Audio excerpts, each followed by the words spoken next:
Bab 1151, memurnikan embrio batu.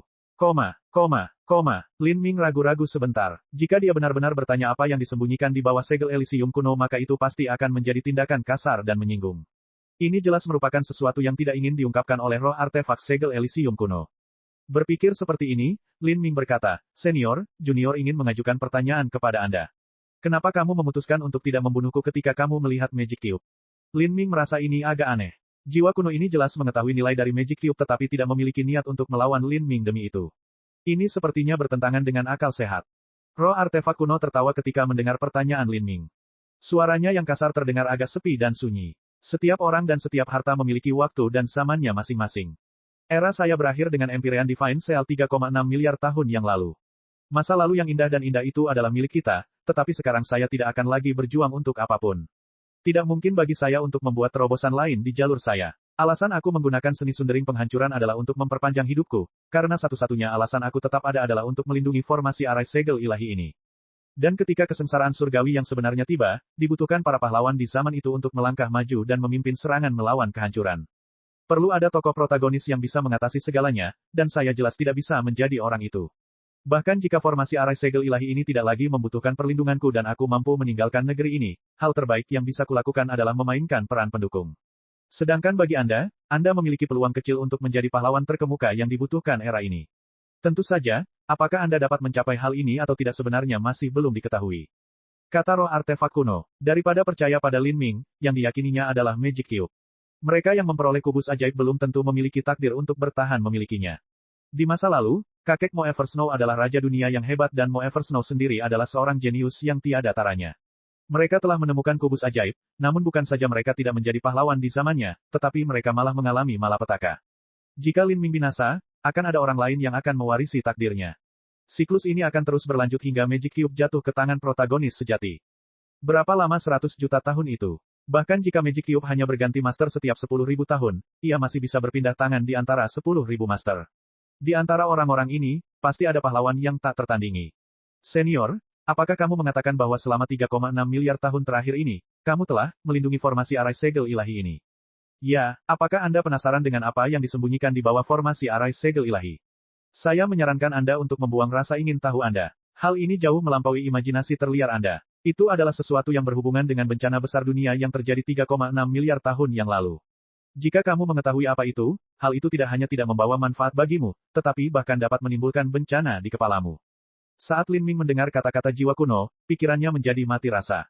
3,6 miliar tahun, tidak peduli apapun bentuk kehidupan darah dan dagingnya, ia seharusnya sudah berubah menjadi debu sekarang. Satu-satunya kemungkinan adalah jika itu adalah bentuk kehidupan energi seperti roh artefak. Tapi, apa sebenarnya yang dibutuhkan untuk menekannya? Mungkinkah Lin Ming memikirkan manik setan dan kartu ungu yang muncul di samping hantu Magic Cube? Jika itu adalah barang-barang itu, mereka benar-benar harus ditekan seperti ini. Tapi memikirkan hal ini lebih jauh, Lin Ming menggelengkan kepalanya. Jiwa kuno ini mengatakan ketiga benda ini tidak memiliki roh artefak. Harta karun tanpa roh artefak seharusnya tidak memiliki kecerdasannya sendiri dan tidak perlu disembunyikan oleh segel ini. Terlebih lagi, jika mereka benar-benar memiliki roh artefak, mungkin segel Elysium kuno pun tidak akan mampu menekan mereka. Lin Ming tidak memikirkannya lebih jauh. Pada hari dia tumbuh cukup kuat, dia pasti akan mengetahui apa yang ditekan di sini. Bahkan ada kemungkinan, dia harus menghadapinya. Tapi untuk saat ini seperti yang dikatakan oleh segel Elysium kuno. Dengan kekuatannya yang lemah, mengetahui rahasia yang menggemparkan hanya akan membawa bencana baginya. Senior, Junior punya satu pertanyaan terakhir. Tentang Yan Little Fish, dia adalah gadis kecil yang dibawa oleh Junior ini ke sini. Tahukah Anda rahasia apa yang dimiliki hidupnya? Jiwa kuno terdiam sejenak. Dikatakan, tentang dia, saya hanya memiliki beberapa spekulasi samar. Saya sudah terlalu lama tidur di sini dan ada banyak hal yang terjadi di luar yang tidak dapat saya tebak. Nasib itu ilusi dan tidak dapat diprediksi. Bahkan seorang Empyrean tidak dapat memahami jalan nasib berliku yang kita lalui, dan masa depan akan selalu diselimuti kabut. Namun, pada saat yang tepat, Anda akan menemukan kebenarannya. Jiwa kuno perlahan berkata, suaranya membawa kesuraman yang redup. Lin Ming mendengarnya dan tetap diam. Bahkan seorang Empyrean tidak mampu mengendalikan nasib. Sebenarnya, hal-hal seperti takdir, peluang keberuntungan, dan karma, ketika semua ini digabungkan, mereka membentuk sesuatu yang bisa disebut jalan yang terpisah menuju dan di atas dao surgawi. Itu aneh, tidak dapat diprediksi, dan tidak mungkin ditentukan. Junior, kamu dan gadis kecil berbentuk jiwa di dalam dirimu itu adalah orang yang sangat jenius di generasimu. Bahkan anak kecil yang memakan kristal matahari ungu itu tidaklah biasa. Anda datang ke sini ke tempat saya tertidur dan ingin mematahkan sebagian dari susunan besar ini. Apa yang kamu cari di sini? Junior datang untuk mendapatkan embrio batu matahari ungu. Lin Ming langsung berkata. Embrio batu matahari ungu, tubuh roh yang dibiarkan di dalam kristal matahari ungu. Itu mudah. Tubuh perwujudanku memiliki banyak hal yang tersegel di dalamnya. Aku akan memberimu satu. Tapi setelah ini, Anda harus menempuh jalan Anda sendiri. Saya akan menunggu 10.000 tahun untuk Anda dan melihat apakah Anda memudar menjadi abu atau menjadi karakter tertinggi di alam ilahi. Hahaha. Jiwa kuno tertawa terbahak-bahak. Lalu, gelombang cahaya ungu melonjak menuju Lin Ming, menyapu dia. Lin Ming merasakan ruang di depannya tiba-tiba terdistorsi saat energi melilitnya dan dia dipindahkan keluar simpul spasial. Tapi saat ini, tepat di samping Lin Ming, kristal matahari ungu seukuran manusia juga muncul, perlahan melayang di udara. Tersegel di dalam kristal matahari ungu ini adalah seekor monyet batu ungu. Meskipun itu adalah monyet batu, ia terlihat sangat hidup. Ia memiliki mata kristal hitam dan setiap detail di tubuhnya benar-benar sempurna, hingga setiap helai rambutnya. Ini adalah embrio batu matahari ungu. Lin Ming melambaikan tangannya dan langsung menerima embrio batu matahari ungu ke dalam cincin ungu ekstrim. Mo Ever Snow berubah menjadi aliran cahaya dan memasuki cincin ungu ekstrim. Saat dia melihat monyet batu di depannya, dia menarik napas ringan. Ini adalah embrio batu matahari berwarna ungu yang telah terbentuk selama ratusan juta tahun. Segel ilahi Empyrean benar-benar menakjubkan. Dia mampu mengambil gunung kristal matahari ungu besar sebagai tubuh turunan dari segel Elysium kuno dan terus-menerus memberinya energi yang berasal dari formasi susunan, menyegel semuanya selama 3,6 miliar tahun dalam sekali percobaan dan bahkan menciptakan dunia yang membentuk embrio batu matahari ungu. Salah satu dari ini adalah harta karun berkualitas tinggi di antara semua harta karun berkualitas tinggi. Mo Ever Snow menghela nafas saat dia merasakan perbedaan antara kekuatannya dan kekuatan seorang Empyrean. Ketika dia berada di kondisi puncaknya, dia baru setengah langkah menjadi raja dunia. Memang benar, mungkin di masa lalu Empyrean Divine Seal adalah pahlawan yang memimpin kekuatan alam semesta ini untuk melawan bencana besar, dan bahkan sekarang, formasi arai segel surgawi masih menekan sesuatu yang berhubungan dengan bencana besar. Aku ingin tahu apa itu. Lin Ming, kami dengan lancar berhasil mendapatkan embrio batu matahari ungu, tapi kemungkinan River Feather belum mengumpulkan bahan lain yang diperlukan untuk menyempurnakan pil keabadian esoterik. Daripada kembali ke kota kekaisaran abadi sekarang dan membuang-buang waktu, lebih baik kita tetap berada di bawah tanah di sini. Saya akan memurnikan esensi embrio batu matahari ungu dan Anda dapat mengolahnya. Dengan tingkat tubuh roh Anda, tidak ada hambatan bagi Anda antara 9 musim gugur dan laut ilahi. Anda hanya perlu menyerap energi asal yang cukup dan benih dunia Anda berkecambah. Oke, selama 9 musim gugur Lin Ming, dia telah menyerap sejumlah besar fragmen hukum dunia. Namun, dia belum punya waktu untuk memahaminya. Mencerna dan memahami hukum ini secara perlahan adalah proses yang sangat lambat. Lin Ming bangkit hingga dia hanya berada 3.000 mil di bawah tanah dan mulai berlatih di sini. Jauh di bawah tanah, meskipun tingkat panasnya tidak seperti 18 neraka api, yang berisi berbagai jenis hukum, namun tetap mampu berperan dalam meningkatkan pemahamannya tentang konsep api. Adapun Mo Ever Snow, setelah dia benar-benar menyempurnakan embrio batu matahari ungu, dia mengeluarkan potongan tulang yang dibeli Lin Ming dari pameran perdagangan dunia bawah dan mulai membaca sekilas isinya. Ini adalah potongan tulang dari zaman kuno. Meskipun itu hanya sebuah fragmen, kemungkinan besar ada banyak hal yang tercatat di dalamnya yang berharga. Fishy menghabiskan hari-hari ini dengan bahagia dan nyaman. Makan lalu tidur, lalu bangun untuk makan lagi. Setelah embrio batu matahari ungu dimurnikan oleh Mo Ever Snow, yang tersisa hanyalah kulit kristal matahari yang keras. Ini juga dimakan dengan nikmat oleh Fishy. Kulit kristal matahari ungu ini memiliki kualitas yang jauh lebih tinggi daripada kristal matahari ungu biasa.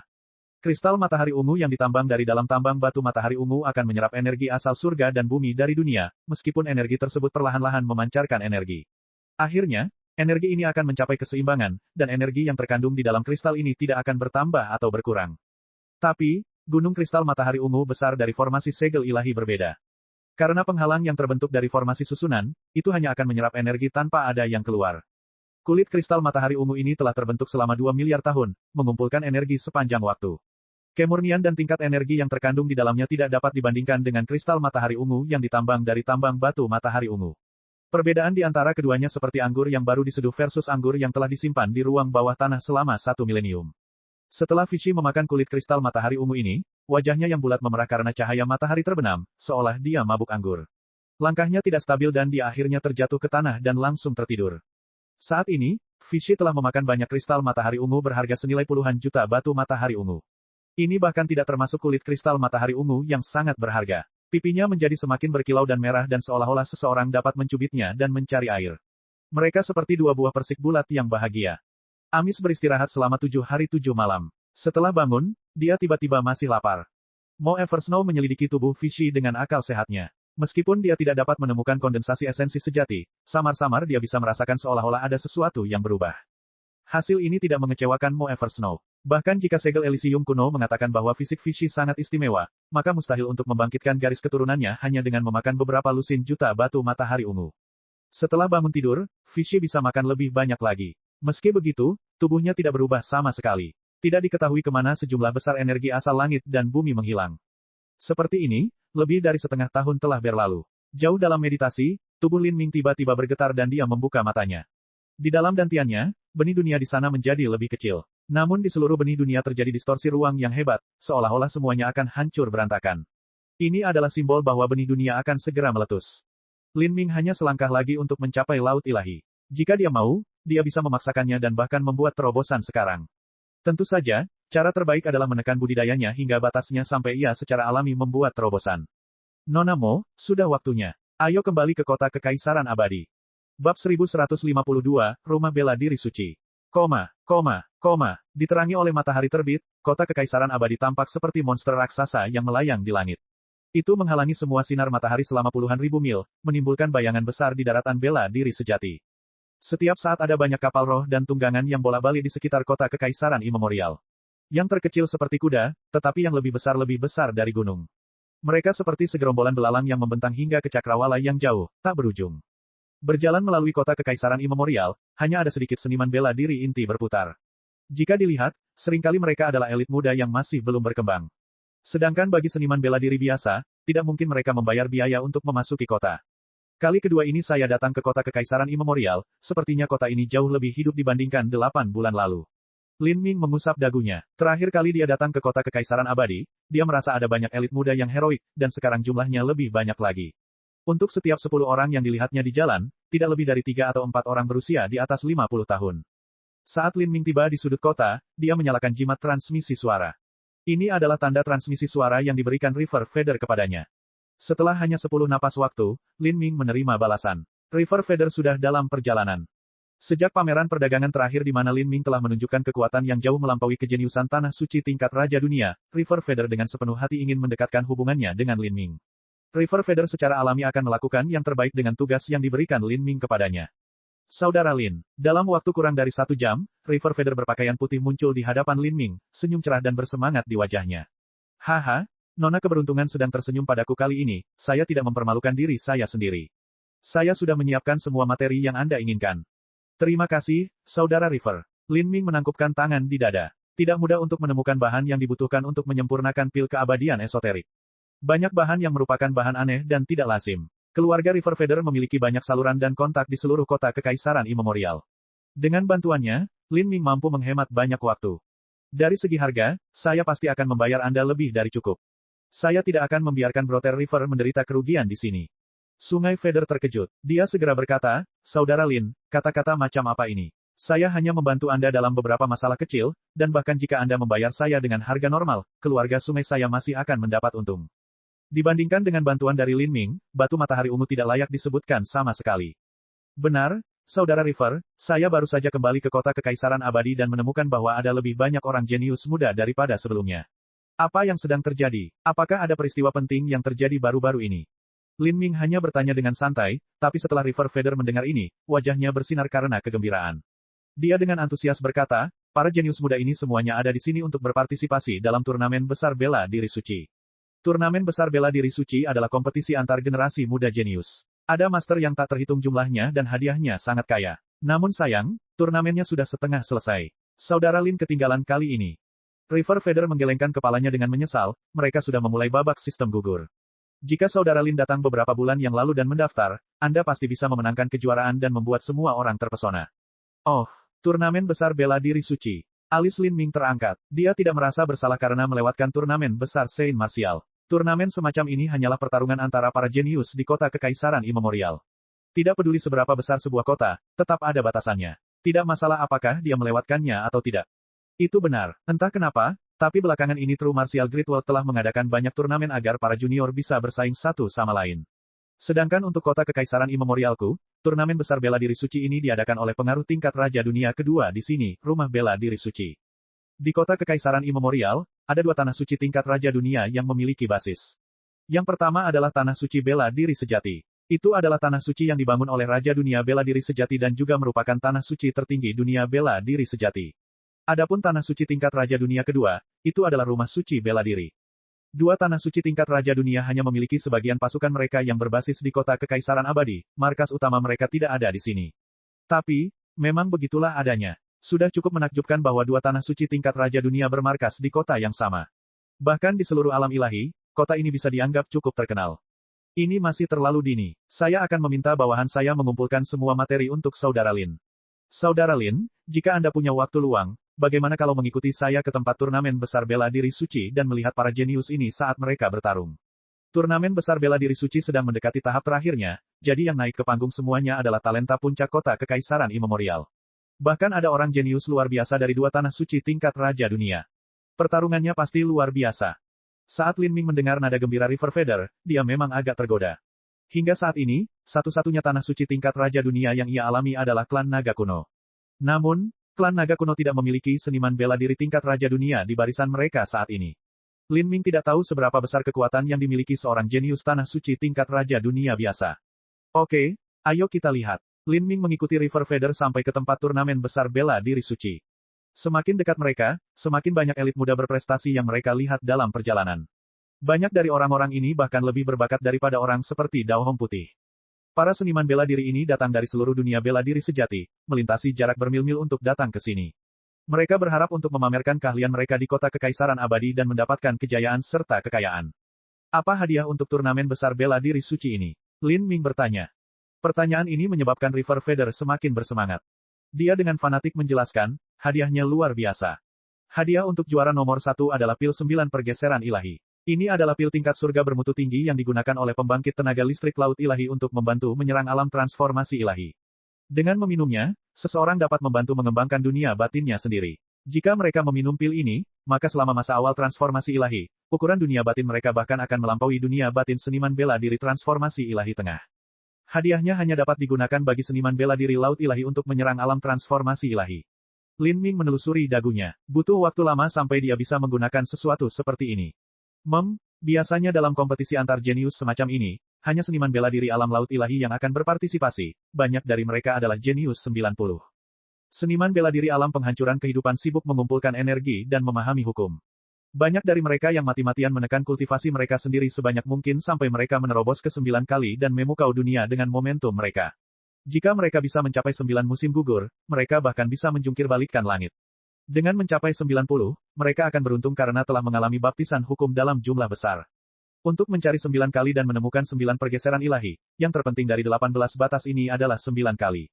Itu adalah daerah aliran sungai yang sangat berbeda dari alam lainnya. Jika seorang jenius dapat mencapai 9 musim gugur, semakin jauh mereka melangkah, semakin besar pula perbedaannya.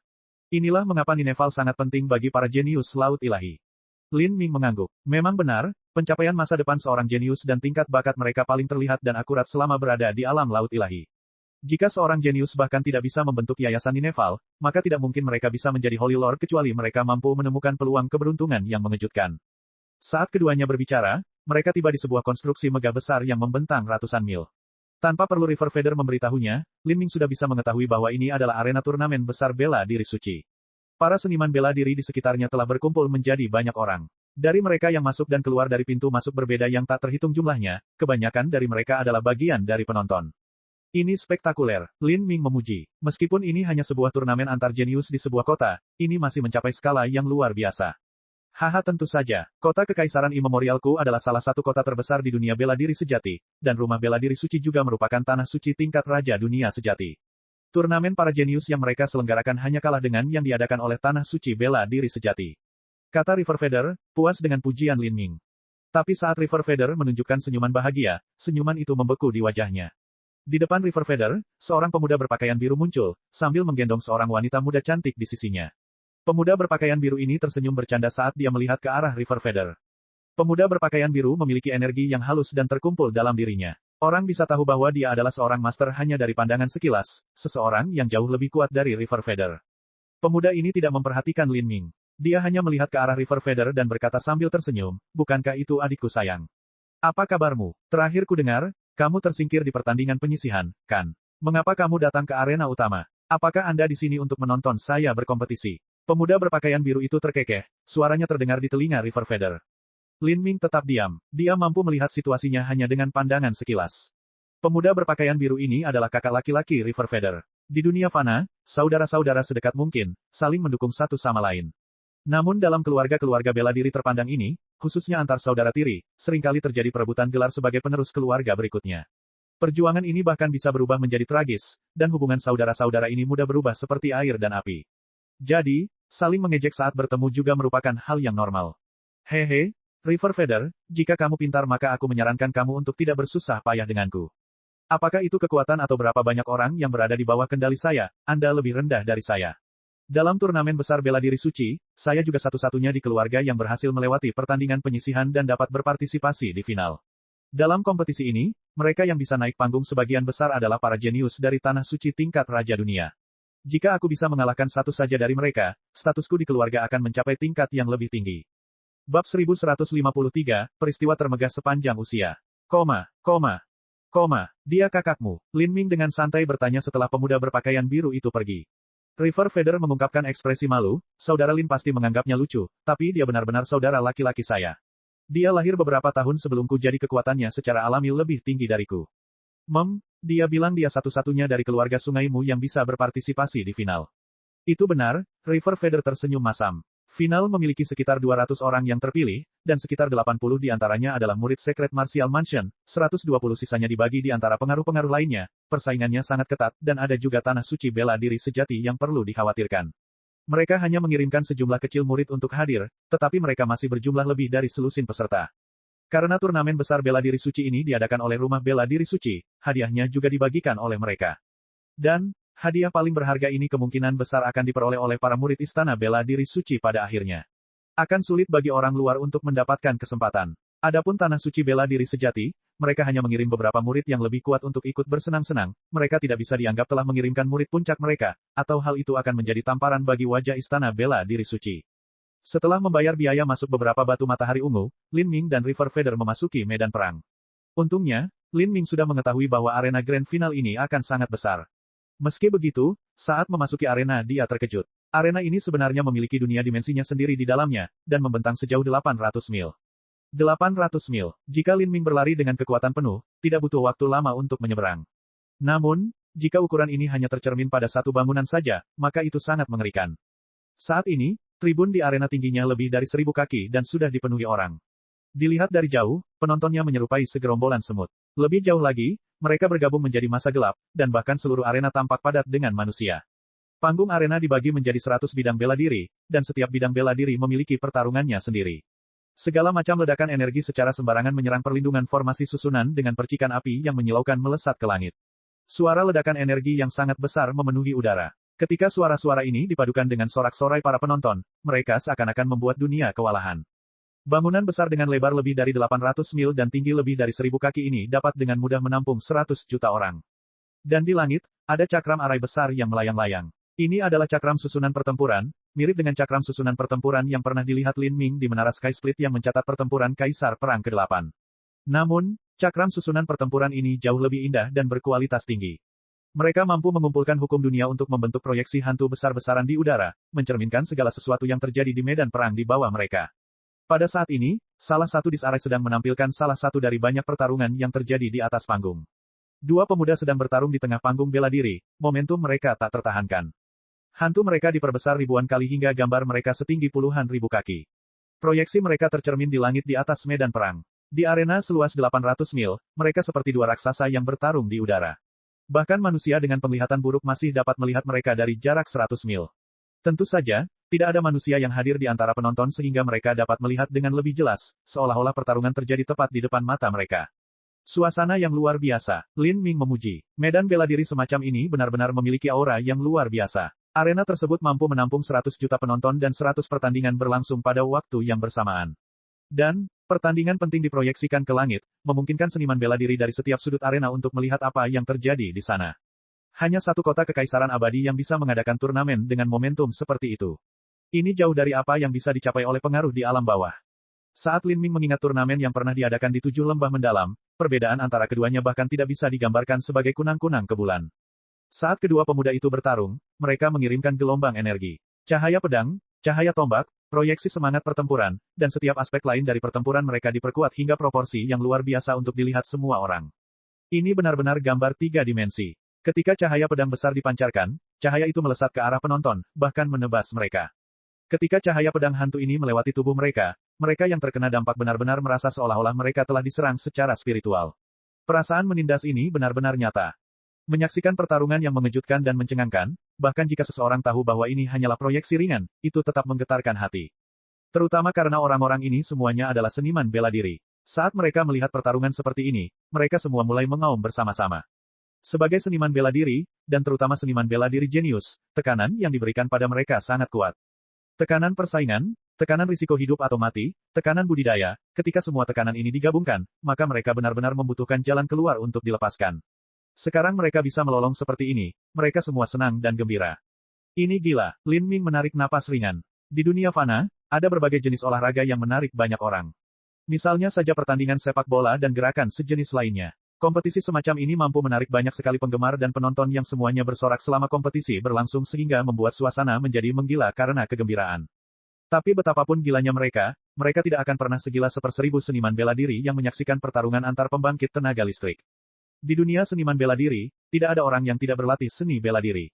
Ini adalah persaingan mutlak yang dialami semua orang di antara mereka. Jalan seni bela diri adalah segalanya bagi seorang seniman bela diri. Dalam hal ini pertarungan spektakuler terjadi tepat di depan mata mereka, dampaknya bisa dibayangkan. Ketika para seniman bela diri ini berkumpul, suasananya cukup untuk membuat darah mereka mendidih. Banyak di antara penonton yang merupakan teman atau kerabat dari seniman bela diri yang berkompetisi. Mereka adalah saudara laki-laki magang senior, saudara perempuan magang junior, saudara laki-laki yang baik, dan sebagainya. Saat mereka semua berteriak bersama, suara mereka meruntuhkan gunung, menyebar ke seluruh dunia seperti tsunami yang tak ada habisnya. Oh, bukankah itu Yue Ironrock? Lin Ming menemukan bahwa di sudut arena ada seorang pemuda yang menjulang tinggi. Itu adalah Yue Ironrock. Ketika Yue Ironrock tetap berada dalam pesona yang mempercepat aliran waktu, itu saja untuk turnamen besar bela diri suci ini. Saat Lin Ming memikirkan hal ini, dia memandang Yue Ironrock. Saat ini, kulit Yue Ironrock sangat buruk. Lawan yang dihadapinya adalah seorang pemuda berambut merah dengan alis tajam miring ke atas, mata cerah, dan wajah persegi yang seolah-olah dipahat dari batu dengan kapak yang sangat tajam. Aura orang ini tampak menyala dengan api merah. Auranya liar dan sembrono, berubah-ubah seperti iblis. Itu benar-benar Yue Ironrock. Keberuntungannya cukup buruk. Lawan yang dia hadapi adalah salah satu junior terkemuka di rumah bela diri suci. Dia disebut penguasa kecil rumah bela diri suci, Yueping Suci. Sungai Feder menggelengkan kepalanya. Sebelum dia selesai berbicara, kata-katanya tenggelam dalam gemuruh sorak-sorai. Penguasa kecil tidak terkalahkan. Penguasa kecil akan menang. Gelombang demi gelombang momentum benar-benar mengalahkan semua suara lain di medan perang. Adapun Yue Ironrock, sebagai tandingan sekret Yueping, tekanan pada dirinya bisa dibayangkan. Tanpa perlu berpikir panjang, seseorang sudah dapat mengetahui bahwa alasan pertempuran ini diproyeksikan ke langit dengan cakram susunan pertempuran bukan karena Yue Ironrock tetapi karena sekret Yueping. Kamu bukan tandinganku. Sebelum pertempuran dimulai, sekret Yueping telah mengeluarkan deklarasi kemenangan. Yue Ironrock dengan marah berkata, jika kamu ingin mengalahkanku kamu masih harus membayar harganya. Yue Ironrock meraung dan mengeluarkan tombak raksasa dari cincin spasialnya, menebang di sekret Yueping. Ketika Yue Ironrock bertarung dengan Lin Ming, dia tidak menggunakan senjata sama sekali. Ketika dia melawan Lin Ming dia meremehkannya. Tapi sekarang melawan Yueping Suci ini, salah satu junior terkemuka dari rumah bela diri suci, dia secara alami mengerahkan 120% kekuatannya. Suara mendesing. Serangan balik dari sekret Yueping adalah cahaya tombak berwarna merah darah.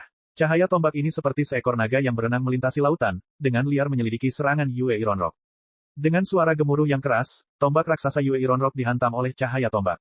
Bahkan sebelum dia bisa menggunakan gerakan kedua, esensi pelindungnya yang sebenarnya telah ditembus oleh sekret Yueping. Dia dikirim terbang mundur, darah keluar dari tubuhnya.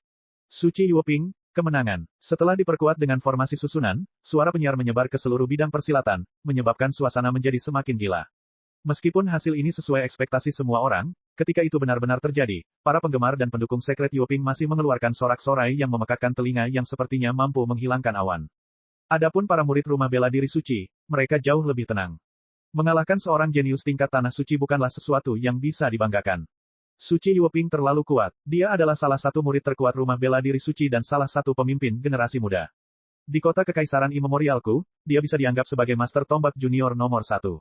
River Feder memuji dari hatinya saat dia menyaksikan pertempuran ini. Dia dipenuhi rasa iri terhadap bakat dan kekuatan Suci Yueping. Mereka berdua bisa dianggap sebagai individu yang luar biasa di generasi mereka, tapi jika dia dibandingkan dengan Secret Yuping, perbedaannya akan seperti awan dan lumpur. Dia benar-benar membuat orang lain iri. Dia kuat, memiliki momentum yang luar biasa, memiliki pemujaan dan pemujaan terhadap wanita yang tak terhitung jumlahnya, dan rumah bela diri suci juga akan melatihnya dengan penuh semangat. Di masa depan, tidak akan menjadi masalah sama sekali baginya untuk menjadi pembangkit tenaga listrik setingkat Holy Lord. Di alam ilahi, jika seseorang ingin menjadi raja dunia, bahkan raja dunia yang terburuk sekalipun, itu tetaplah sesuatu yang sulit seperti naik ke surga. Jadi dalam banyak kasus, mendeskripsikan seorang jenius sebagai seseorang yang akan menjadi Holy Lord sudah merupakan penilaian yang sangat tinggi.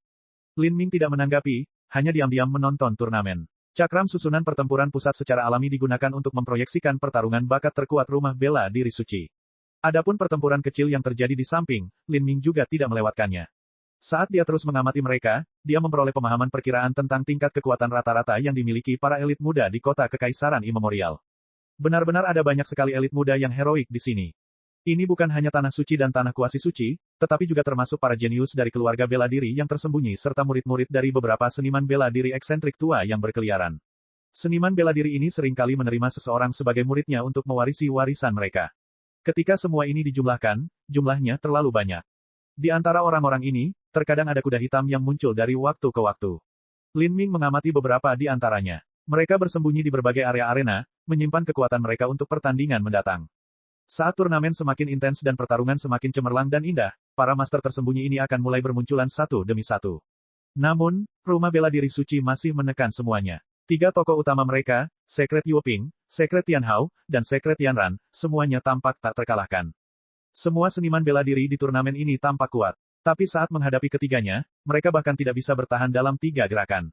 Astaga, mereka terlalu kuat. Mereka hanya memiliki budidaya laut ilahi tengah, tetapi bahkan seorang jenius laut ilahi di tanah suci bahkan tidak dapat bertahan selama 10 napas waktu di depan mereka. Apakah ada orang di generasi junior yang mungkin bisa menjadi lawan mereka? Itu benar, dan mereka bahkan belum mengungkapkan kekuatan penuh mereka. Generasi junior dari rumah bela diri suci ini benar-benar kuat. Aku khawatir bahkan para jenius di tanah suci bela diri sejati pun setara dengan mereka. Bahkan di seluruh alam ilahi, ketiga jenius luar biasa dari rumah bela diri suci ini benar-benar memiliki modal untuk menjadi terkenal. Terkenal di seluruh alam ilahi. Kepercayaan diri yang mendominasi macam apa itu? Hahaha. Saat para seniman bela diri ini berbicara, suasana menjadi semakin panas. Namun saat ini, perubahan mendadak terjadi di seluruh arena. Medan gaya yang tak terlukiskan jatuh dari langit, menelan semua suara dan cahaya. Tekanan mengerikan dari medan gaya ini menyebabkan setiap pertarungan yang terjadi di arena terhenti. Tak satu pun dari mereka mampu mengeluarkan kekuatan apapun dalam menghadapi kekuatan ini. Pada saat itu, semua orang merasa seolah-olah mereka kehabisan napas, tercekik, terkunci dalam ruang waktu terpisah di mana mereka hanya bisa mendengar detak jantung mereka sendiri. Surga, medan kekuatan macam apa ini? Lin Ming terkejut. Medan gaya ini mampu mencakup cakupan yang begitu menakutkan.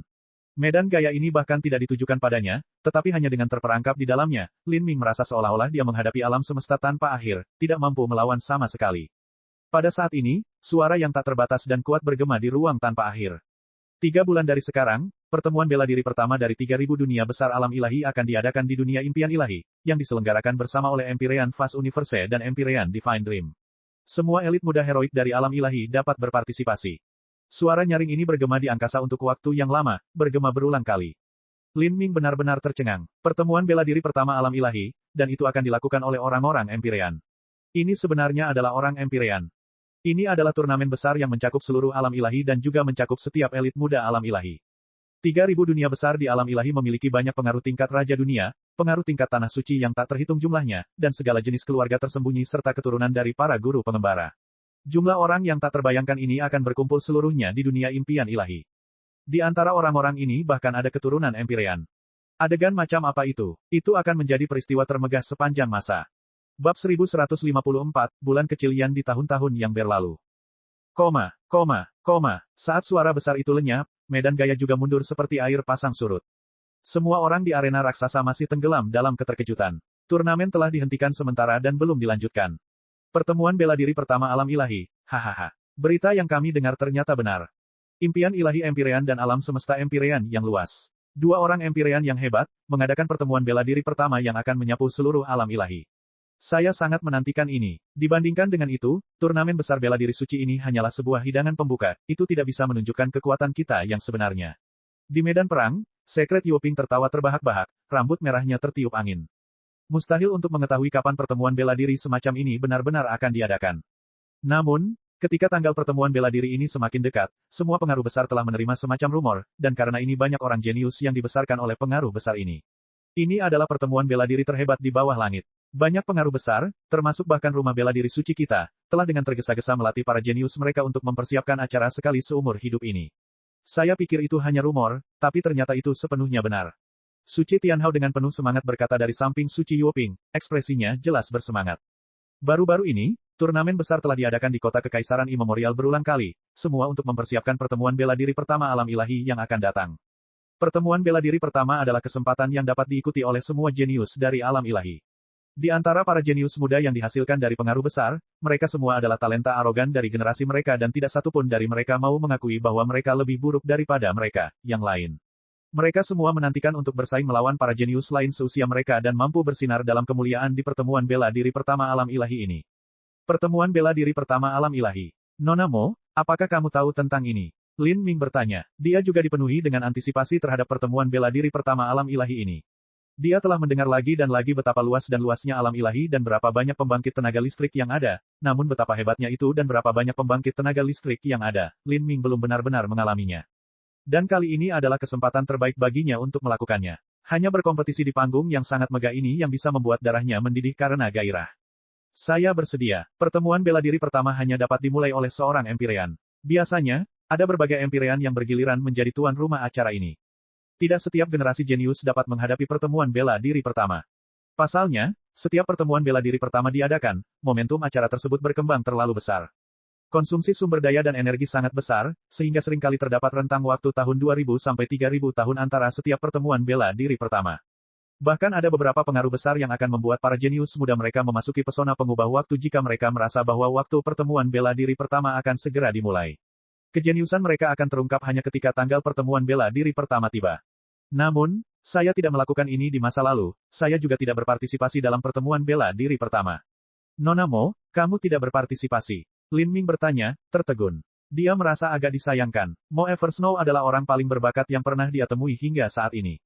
Jika dia berpartisipasi dalam pertemuan bela diri pertama alam ilahi, dia pasti akan berkembang dalam kemuliaan. Mo Eversnow berkata, bahkan jika saya berpartisipasi dalam pertemuan bela diri, tidak ada yang tahu bagaimana saya akan melakukannya.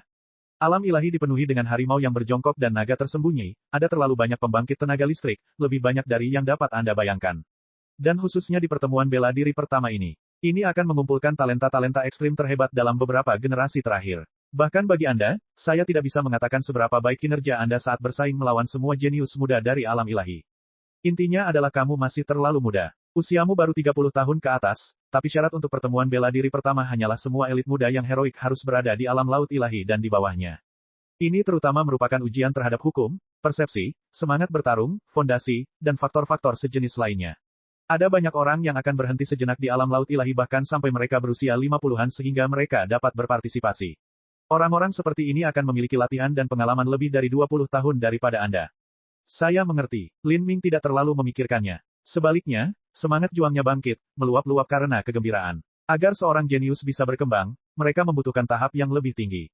Sebelum ini, klan Phoenix kuno yang dikunjungi Lin Ming, dan bahkan Pulau Carefree, hanya dapat dianggap sebagai sekte tingkat tanah suci dan tanah suci semu. Adapun pengaruh tingkat Raja Dunia, dia belum mengalaminya, apalagi pengaruh tingkat Empirean. Pertemuan bela diri pertama alam ilahi ini adalah kesempatan luar biasa baginya untuk menenangkan diri dan mendapatkan pengalaman. Sebelumnya, suara hebat yang bergema sepanjang turnamen besar bela diri suci tidak terbatas hanya pada dunia bela diri sejati saja. Itu juga bergema di seluruh dunia besar alam ilahi, termasuk semua alam dimensi dan dimensi kecil. Suara ini melewati semua penghalang, memasuki telinga semua orang. Pada saat ini, di markas besar klan Phoenix kuno di ruang merah tua, 3 lelaki tua berdiri di depan kolam darah. Dan di depan mereka ada 7 atau 8 pemuda. Salah satunya adalah seorang wanita muda yang anggun dan cantik dengan aura yang indah pada dirinya. Dia adalah Yan Littlemoon. Setelah beberapa tahun berlalu, Yan Littlemoon menjadi lebih ramping dan anggun dari sebelumnya. Dia telah kehilangan sedikit kenaifan masa lalunya dan mendapatkan kesan heroik dan berani dalam dirinya. Energi dari tubuhnya lebih cepat dan tajam, dan dia memancarkan perasaan seolah-olah dia adalah pedang panjang yang diasah. Kalian semua harus tahu bahwa pertemuan bela diri pertama alam ilahi akan diadakan 3 bulan dari sekarang. Seorang lelaki tua perlahan berkata di depan para pemuda ini. Suaranya kuat dan penuh energi riuh, setiap suku kata bergetar sampai ke tulang. Orang ini adalah salah satu tetua tertinggi klan Phoenix kuno, puncak Holy Lord Huo Violenstone. Dipahami, beberapa pemuda itu mengangguk, menarik napas dalam-dalam. Jantung mereka masih berdetak lebih cepat dari sebelumnya. Mereka memiliki kesempatan untuk berpartisipasi dalam pertemuan bela diri ini dan menghadapi semua jenius muda yang ada di seluruh alam ilahi, jadi bagaimana mungkin mereka tidak bersemangat? Aku tidak akan bicara omong kosong apapun. Satu-satunya persyaratan saya untuk Anda adalah setidaknya satu dari Anda lolos babak kualifikasi dan masuk ke peringkat 100.000 teratas. Lolos babak kualifikasi dan masuk ke peringkat 100.000 teratas. Beberapa pemuda saling memandang, sedikit bingung. Kedengarannya agak menyedihkan jika Anda mengatakannya seperti itu, tetapi inilah kenyataannya. Klan Phoenix kuno kami memiliki salah satu garis keturunan paling luar biasa di seluruh alam ilahi, tetapi kami memiliki kelemahan tunggal dan fatal, yaitu kami bukanlah keturunan burung Phoenix yang sebenarnya. Kita hanyalah manusia fana yang memiliki garis keturunan Phoenix yang ditransplantasikan ke dalam tubuh kita. Dalam aspek ini, klan naga kuno, klan Kirin, dan klan Rock semuanya sama dengan kita, dan ada beberapa garis keturunan yang tidak lazim, misalnya garis keturunan Hydra, yang kualitasnya jauh di bawah kita. Tapi, ada beberapa di antara mereka yang benar-benar memiliki Hydra sebagai nenek moyangnya. Hydra itu adalah monster hebat yang melewati kesengsaraan surgawi dan memperoleh kemampuan untuk mengambil bentuk manusia. Keturunan mereka tidak hanya memiliki garis keturunan, tetapi mereka juga memiliki daging, organ, dan fasia Hydra. Klan Phoenix kuno kita tidak bisa dibandingkan dengan mereka dalam aspek ini. Sangat sulit bagi burung Phoenix untuk melahirkan keturunan, apalagi bersanggama dan menghasilkan anak dengan manusia. Jadi, klan Hydra juga merupakan puncak tanah suci. Di seluruh alam ilahi, setiap dunia besar memiliki 100-200 tanah suci, dan 3.000 dunia besar bersama-sama memiliki antara 40,000 sampai 50,000 tanah suci. Selain itu, ada juga dunia menengah dan kecil yang tak terhitung jumlahnya yang ada di sekitar dan di antara 3.000 dunia besar. Ada berbagai macam keluarga bela diri, guru tersembunyi, dan pengaruh rahasia yang ada di seluruh penjuru alam semesta. Inilah sebabnya mengapa jumlah orang jenius setidaknya 2 kali lipat dari yang Anda harapkan. Adapun klan Phoenix kuno kita masih dapat dianggap berada di puncak pengaruh ini. Tapi di atas kita ada juga tanah suci tingkat Raja Dunia dan tanah suci tingkat Empyrean. Mencapai peringkat 100.000 sudah merupakan hasil yang luar biasa. Sejak zaman kuno, hasil tertinggi yang pernah diperoleh klan Phoenix kuno kita masih lebih dari 8.000. Saat Huo Violenstone berbicara, semua elit muda heroik yang hadir menelan ludah, merasa terkejut. Turnamen besar antar jenius yang akan menyapu seluruh alam ilahi ini jauh lebih menakutkan daripada yang mereka bayangkan. Perlu diketahui bahwa dalam sejarah klan Phoenix kuno, terdapat karakter ekstrim seperti Xiao Daoji dan Huo Burning Heaven. Namun, peringkat tertinggi yang pernah dicapai seseorang masih berada di peringkat 8.000-an. Huo Violenstone tiba-tiba menoleh ke Yan Little Moon. Dia berkata, "Little Moon, kemajuanmu dalam beberapa tahun terakhir ini luar biasa. Ketika Anda melewati 9 musim gugur, Anda mencapai puncak dari 3 tingkat absolut. Saya mempunyai harapan besar untuk Anda dalam pertemuan bela diri akbar ini. Tetap saja, Anda hanya berada di alam laut ilahi awal sehingga budidaya Anda agak rendah. Dalam 3 bulan ke depan ini, Anda akan memasuki waktu yang mengubah pesona dan meningkatkan budidaya Anda ke alam laut ilahi tengah. Saya pribadi akan mengarahkan Anda dalam masalah ini." Yan Little Moon dengan penuh semangat berteriak, "Ya, Penatua." Huo Violenstone mengangguk. Dia sepertinya tiba-tiba teringat sesuatu saat dia menggelengkan kepalanya. "Bocah itu Lin Ming, aku ingin tahu kemana dia pergi bertualang." Dia jelas bukan tipe orang yang akan melewatkan pertemuan bela diri besar semacam ini. Memikirkan waktunya, budidayanya seharusnya sudah berada di alam laut ilahi awal sekarang. Aku bertanya-tanya berapa banyak langit berlapis yang berhasil dialami bocah itu. Selain Huo Violenstone, penatua lainnya mendengar kata-kata ini dan menggelengkan kepalanya. Ketika Lin Ming melintasi 9 musim gugur, momentumnya pastinya lebih menakjubkan daripada Yan Little Moon. Dia akan melampaui 3 tingkat absolut, atau dia bahkan mungkin telah melampaui 18 langit berlapis dan mencapai batas yang lebih tinggi lagi. Sayangnya, dia masih terlalu muda. Budidaya laut ilahi awal agak rendah, tetapi ia masih memiliki sisa 3 bulan. Bahkan jika dia memasuki masa yang mengubah pesona, hukum yang terdistorsi di dalamnya akan menghambat pelatihannya. Jika pertemuan bela diri pertama alam ilahi ini terjadi 20 tahun dari sekarang, maka itu akan sangat bagus. Jika demikian, Lin Ming pasti mampu mempesona dunia. Tapi sekarang, mungkin dia hanya bisa masuk ke dalam peringkat 10.000 teratas. Hanya 10.000, Huo Violenstone mengulangi dengan tenang.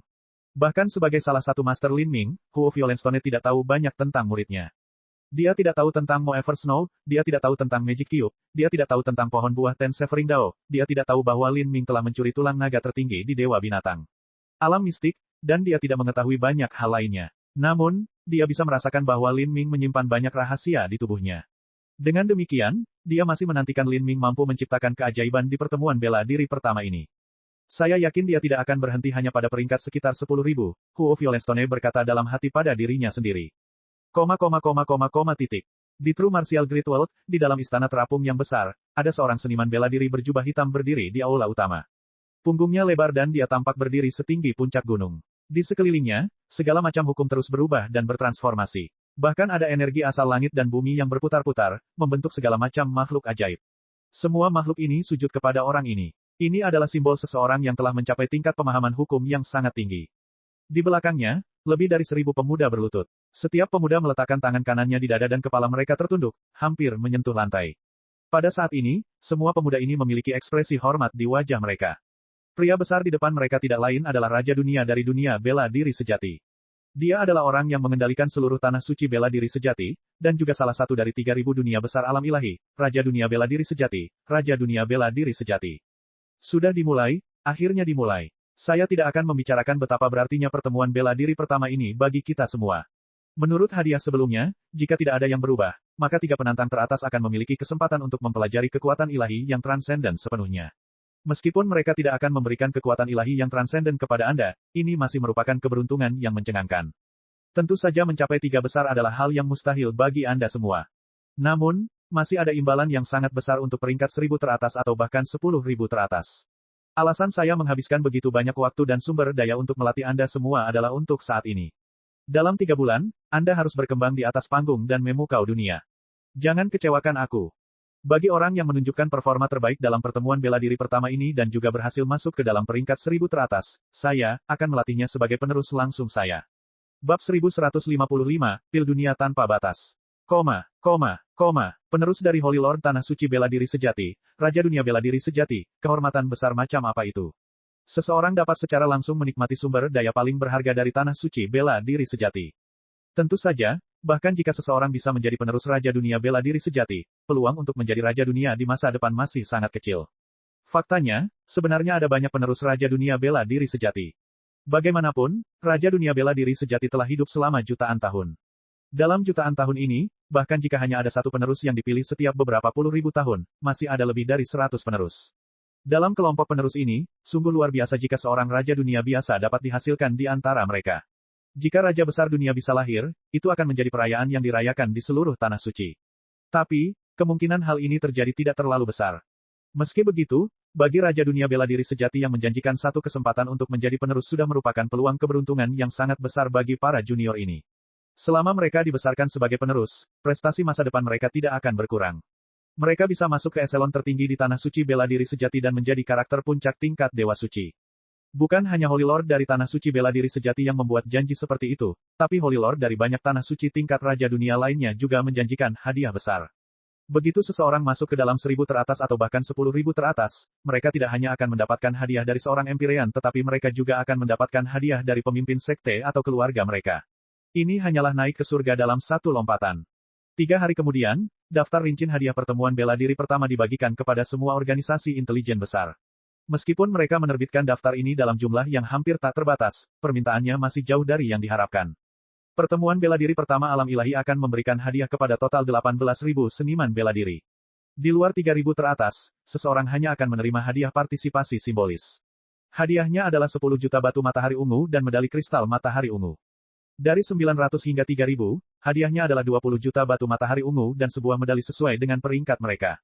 Di atas itu ada 50 juta batu matahari ungu. Selain itu, masih banyak juga jenis hadiah lainnya seperti artefak roh, pil, slip giok metode budidaya, dan lain sebagainya.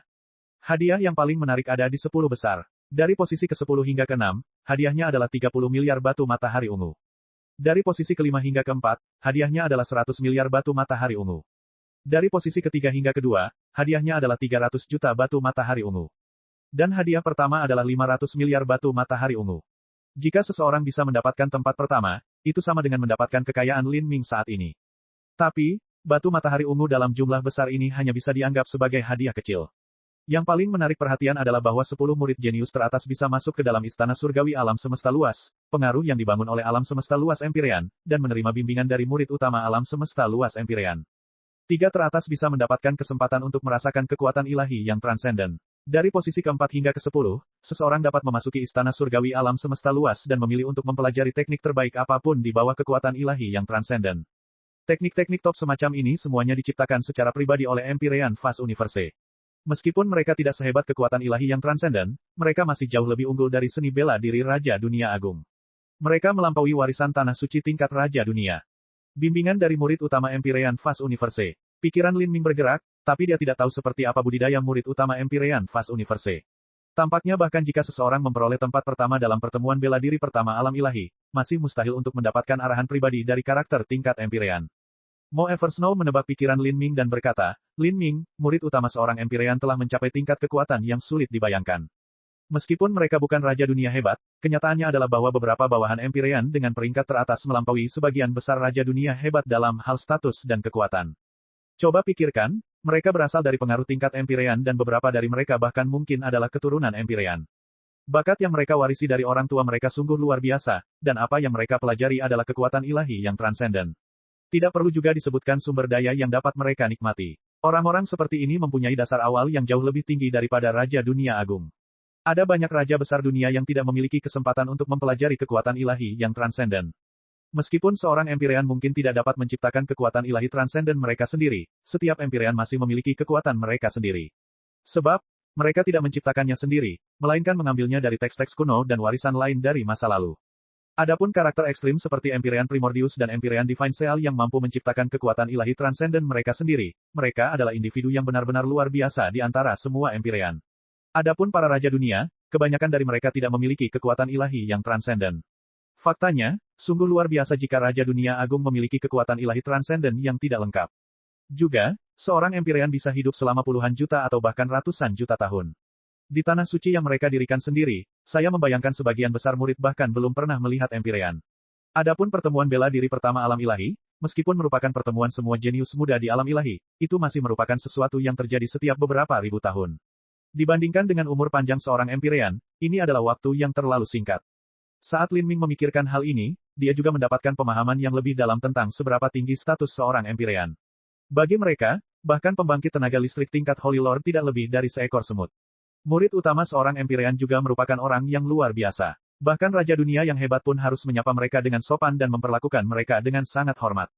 Lin Ming, kamu tidak perlu memikirkan tentang seorang Empyrean yang membimbingmu, atau bahkan murid utama mereka yang membimbingmu. Bagi Anda saat ini, mereka adalah eksistensi yang belum bisa Anda dekati. Yang perlu Anda lakukan sekarang adalah meningkatkan kekuatan Anda sebanyak mungkin dan masuk ke dalam peringkat 10 besar pertemuan bela diri pertama. Jika memungkinkan, Anda harus masuk ke dalam 3 besar dan mendapatkan kekuatan ilahi yang transenden. Masih ada 3 bulan tersisa. Jika saya membuatkan pesona waktu untuk Anda maka Anda dapat terus memasuki laut ilahi awal atau bahkan mencapai puncak laut ilahi awal. Namun, budidaya yang lebih tinggi tidak mungkin dilakukan. Hukum dalam pesona waktu terdistorsi dan melakukan mediasi di dalamnya terlalu lama hanya membuang-buang waktu. Saat Mo Eversnow berbicara, Lin Ming mengangguk. Saat dia melewati penghancuran kehidupan, dia dengan kejam menekan budidayanya hingga batasnya. Hal ini memungkinkan dia untuk menyelesaikan awan energi asal 33 layar Red Heavens sepanjang 99 mil ketika dia menerobos ke Nineveh. Tapi, ini juga membuat kecepatan kultivasinya jauh lebih lambat dibandingkan para jenius lainnya. Dulu ketika Lin Ming berada di benua tumpahan langit, bahkan orang seperti Yang Yun telah menerobos ke laut ilahi di usia 40-an. Dan saat ini, Lin Ming baru berusia lebih dari 30 tahun tetapi masih berada pada tahap ke-9 penghancuran kehidupan. Jika budidayanya terlalu rendah dan dia masih sangat muda, dia pasti akan dirugikan dalam pertemuan bela diri pertama ini. Saat Lin Ming bersiap untuk mencari tempat dan menyiapkan area pesona waktu untuk berlatih, saat ini, nyala api menyala di depannya. Itu adalah cahaya dari jimat pemancar suara. Suara River Feather segera terdengar di telinganya, Saudara Lin, 3 hari dari sekarang kota Kekaisaran Abadi akan mengadakan pelelangan besar yang akan mencakup seluruh kota Kekaisaran. Asosiasi perdagangan akan mengeluarkan barang-barang langka untuk dijual, dan banyak dari harta karun ini akan sangat cocok untuk para elit muda seperti kami. Akan banyak harta karun yang bisa menambah kekuatan seseorang, seperti pil, senjata, material surgawi, dan masih banyak lagi lainnya. Saudara Lin, kamu pasti tidak boleh melewatkan ini. Transmisi suara esensi sejati River Feather menyebabkan hati Lin Ming bergerak. Lelang kota Kekaisaran. Itu dia, karena ada kompetisi demi kompetisi baru-baru ini, sejumlah besar elit muda berkumpul di kota Kekaisaran Immemorial. Dan, para elit muda ini semuanya berasal dari sekte berpengaruh, keluarga bela diri, atau bahkan sebagai murid rahasia dari ahli tertinggi yang tersembunyi. Semuanya luar biasa kaya. Dan sekarang, karena pertemuan bela diri pertama alam ilahi akan segera diadakan, dalam situasi di mana setiap pedang perlu diasah hingga ekstrim, waktu telah menjadi faktor terpenting. Para jenius ini perlu meningkatkan kekuatan mereka secepat mungkin. Sebagai salah satu tempat tersibuk dan paling ramai di alam ilahi, bagaimana kota kekaisaran abadi bisa melewatkan peluang besar untuk berbisnis? Lelang ini sengaja ditujukan kepada para elit muda tersebut. Semangat membara para pemuda ini dalam memperjuangkan harta karun ini dapat dibayangkan. Ada banyak harta karun langka yang dapat meningkatkan kekuatan seseorang secara signifikan dan menyebabkan banyak jenius muda berjuang untuk mendapatkannya. Dan di antara pengaruh-pengaruh besar ini, ada banyak murid langsung dan keturunan yang akan diberikan modal yang besar agar bisa memperoleh hasil yang lebih baik dalam pertemuan pernikahan pertama alam ilahi. Paling tidak, mereka bisa naik sedikit lebih tinggi dan menjadi lebih marah. Lelang kota kekaisaran, aku bertanya-tanya apa yang bisa dibeli oleh 500 miliar milikku. Lin Ming menarik napas dalam-dalam. Dia tahu bahwa 500 miliar adalah kekayaan yang sangat besar, tetapi jika sekte dan keluarga besar itu benar-benar mengerahkan seluruh modalnya, itu tidak akan cukup. Entah itu Pulau Carefree atau Tanah Suci Bulu Hijau, 99% kekayaan mereka sebenarnya berbentuk aset tetap yang tidak mudah dipindahkan. Misalnya saja Istana Abadi, formasi susunan, artefak roh, taman obat, segala jenis material surgawi, dan lain sebagainya. Pengaruh-pengaruh ini tidak mempunyai banyak modal likuid. Misalnya, mengambil Pulau Carefree sebagai contoh, Istana Carefree yang ditinggalkan Morifer Bliss menyumbang 80-90% dari kekayaan seluruh sekte. Jika pengaruh-pengaruh ini ingin menjual aset tetap ini untuk batu matahari ungu dan pil matahari merah, mereka akan mampu mengumpulkan kekayaan dalam jumlah besar dalam waktu yang relatif singkat. Selain itu, sebelum Tanah Suci Bulu Hijau dihancurkan di masa lalu, Mo Eversnow hanya membawa sebagian kecil kekayaannya, dan sebagian besar merupakan koleksi Mo Eversnow sendiri. Jika 500 miliar ini dibandingkan dengan total kekayaan Tanah Suci Bulu Hijau di masa lalu, itu hanyalah setetes air di lautan luas. Jika Lin Ming benar-benar ingin berjuang dalam pelelangan dengan para jenius Tanah Suci tingkat raja dunia ini, 500 miliar masih jauh dari cukup. Harus diketahui bahwa dalam pameran perdagangan sebelumnya, Yue Ironrock telah mengeluarkan beberapa ratus juta, dan itu hanya terjadi begitu saja. Jika Yue Ironrock punya waktu untuk menukar semua asetnya menjadi mata uang cair murni, dia akan dapat mengumpulkan miliaran mata uang. Dan Yue Ironrock hanyalah murid dari Tanah Suci yang lebih kuat. Dibandingkan dengan pengaruh seperti Secret Martial Mansion dan lainnya, mereka masih kalah jauh. Lin Ming merasakan tekanan besar padanya. Saat dia memikirkan harta miliknya, sebenarnya tidak banyak barang yang bisa dia jual. Misalnya, dia pasti tidak akan menjual Phoenix Blood Spear. Ada beberapa hal seperti peninggalan tulang naga yang bisa dijual dengan harga bagus, tapi Lin Ming tidak mau menjual benda berharga tersebut. Terlebih lagi, hal itu mungkin menimbulkan gangguan dan menimbulkan masalah pada dirinya sendiri jika dia mengeluarkannya. Saat Lin Ming berpikir, dia mengeluarkan jimat transmisi suara dan mengirimkannya ke River Feather, menanyakan apakah dia bisa meminjam sejumlah kekayaan darinya. Tentu saja, ini hanya pertanyaan yang tidak masuk akal. Dia tidak berharap untuk meminjam banyak dari River Feather. Keluarga River Feather pada awalnya bukanlah keluarga berpengaruh dan dia juga merupakan salah satu dari sekian banyak penerus potensial. Di antara penerusnya, ia tidak memiliki status tertinggi dan kekayaan yang dimilikinya terbatas. Namun, yang mengejutkan Lin Ming adalah River Feather mengundangnya ke divisi cabang keluarganya untuk meminjamkan sebagian kekayaannya kepada Lin Ming. Berita tentang pelelangan segera menyebar ke seluruh kota kekaisaran abadi seperti gelombang pasang yang tak terhentikan. Saat ini, jumlah pemuda jenius di kota itu diukur dalam satuan 100 juta. Bisa dibayangkan betapa dahsyatnya lelang yang terjadi 3 hari dari sekarang. Dan hanya dalam setengah hari, berita lain menghantam kota seperti meteor. Ini karena dalam pelelangan, akan ada pil yang kualitasnya mendekati pil Dewa Transcendent, yang disebut pil dunia tanpa batas. Seperti namanya, pil ini memiliki manfaat yang tak terbayangkan dalam membentuk dan mengembangkan dunia batin pembangkit tenaga listrik laut ilahi. Nilainya bahkan melampaui pohon buah 10 dao yang terputus di Pulau Carefree. Bab 1156, Sumber Kekayaan. Pil dunia tanpa batas. Lin Ming juga dengan cepat mengetahui berita ini, bahwa pil dunia tanpa batas akan menjadi salah satu harta penutup terakhir dari pelelangan. Itu adalah sesuatu yang sangat bermanfaat bagi seniman bela diri laut ilahi dan bahkan seniman bela diri transformasi ilahi. Lin Ming, jika kamu bisa mendapatkan pil dunia tanpa batas ini maka itu akan sangat fenomenal. Suara Mo Eversnow bergema di benak Lin Ming. Pil dunia tanpa batas, rumor tentang rumah lelang menyatakan bahwa peringkatnya mendekati pil dewa yang transenden. Pil ilahi yang transenden, kekuatan ilahi yang transenden, senjata ilahi yang transenden, semua ini adalah harta karun tingkat Empyrean, karena mereka adalah eksistensi yang melampaui dao surgawi. Ketika mereka lahir, mereka akan menimbulkan kesengsaraan surgawi. Meskipun pil dunia tanpa batas hanyalah pil dewa kuasi transenden, nilai pil ini masih luar biasa. Mo Eversnow berkata, untuk menyempurnakan pil dunia tanpa batas, seseorang perlu menggunakan batu Rilmet dari dunia tanpa batas. Yang disebut batu Rilmet adalah batu penjuru yang menopang dunia itu. Tingkat ketangguhannya bisa dibayangkan. Menghancurkan batu Rilmet ini sama dengan menghancurkan seluruh dunia tanpa batas. Tetapi, meskipun dunia tanpa batas itu stabil, ia tidak abadi. Ketika seorang Empyrean atau Raja Dunia bertambah tua, Indra dan kecantikan mereka akan memudar dan dunia batin mereka yang tak terbatas juga akan mulai musnah, menemui malapetaka demi malapetaka. Seluruh dunia mereka akan kehilangan vitalitas dan energi asal langit dan bumi secara bertahap akan menyebar hingga semua kehidupan membusuk, akhirnya runtuh dan hancur total. Pada saat ini, batu Rilmet mungkin akan hancur seiring dengan runtuhnya dunia tanpa batas ini dan pecahannya akan diperoleh oleh orang lain. Meski masih sangat kokoh, namun jauh kalah dengan batu Rilmet yang lengkap. Jika seorang alkemis tingkat Raja Dunia Agung dapat memperoleh sebuah fragmen dan menghabiskan banyak waktu dan energi, mereka dapat menyempurnakan fragmen tersebut, menggabungkan segala jenis material surgawi lainnya untuk membentuk pil dunia tanpa batas. Ketika seorang seniman bela diri menyeberang ke alam laut ilahi, benih dunia mereka akan meletus dan membentuk dunia batin mereka. Meski tubuh manusia ibarat miniatur alam semesta dan evolusi dantian mengikuti aliran waktu yang tak ada habisnya dan perubahan alam semesta, namun tetap terdapat perbedaan. Dunia batin mereka tidak akan pernah sekuat dunia nyata, tetapi dengan meminum pil dunia tanpa batas, seseorang dapat memadukan kekuatan dunia nyata ke dalam dunia batin mereka, menggabungkan karakteristik dunia sejati tanpa batas ke dalam dunia batin mereka. Saat Mo Eversnow berbicara, jantung Lin Ming berdebar kencang. Laut ilahi, transformasi ilahi, Tuhan ilahi. Semakin dalam fondasi seorang seniman bela diri, semakin besar dunia batin mereka dan semakin stabil pula dunia tersebut. Ini karena bagi seorang seniman bela diri dari 9 pergeseran ilahi, asal muasal kekuatan mereka adalah kekuatan dunia di dalam dunia batin mereka.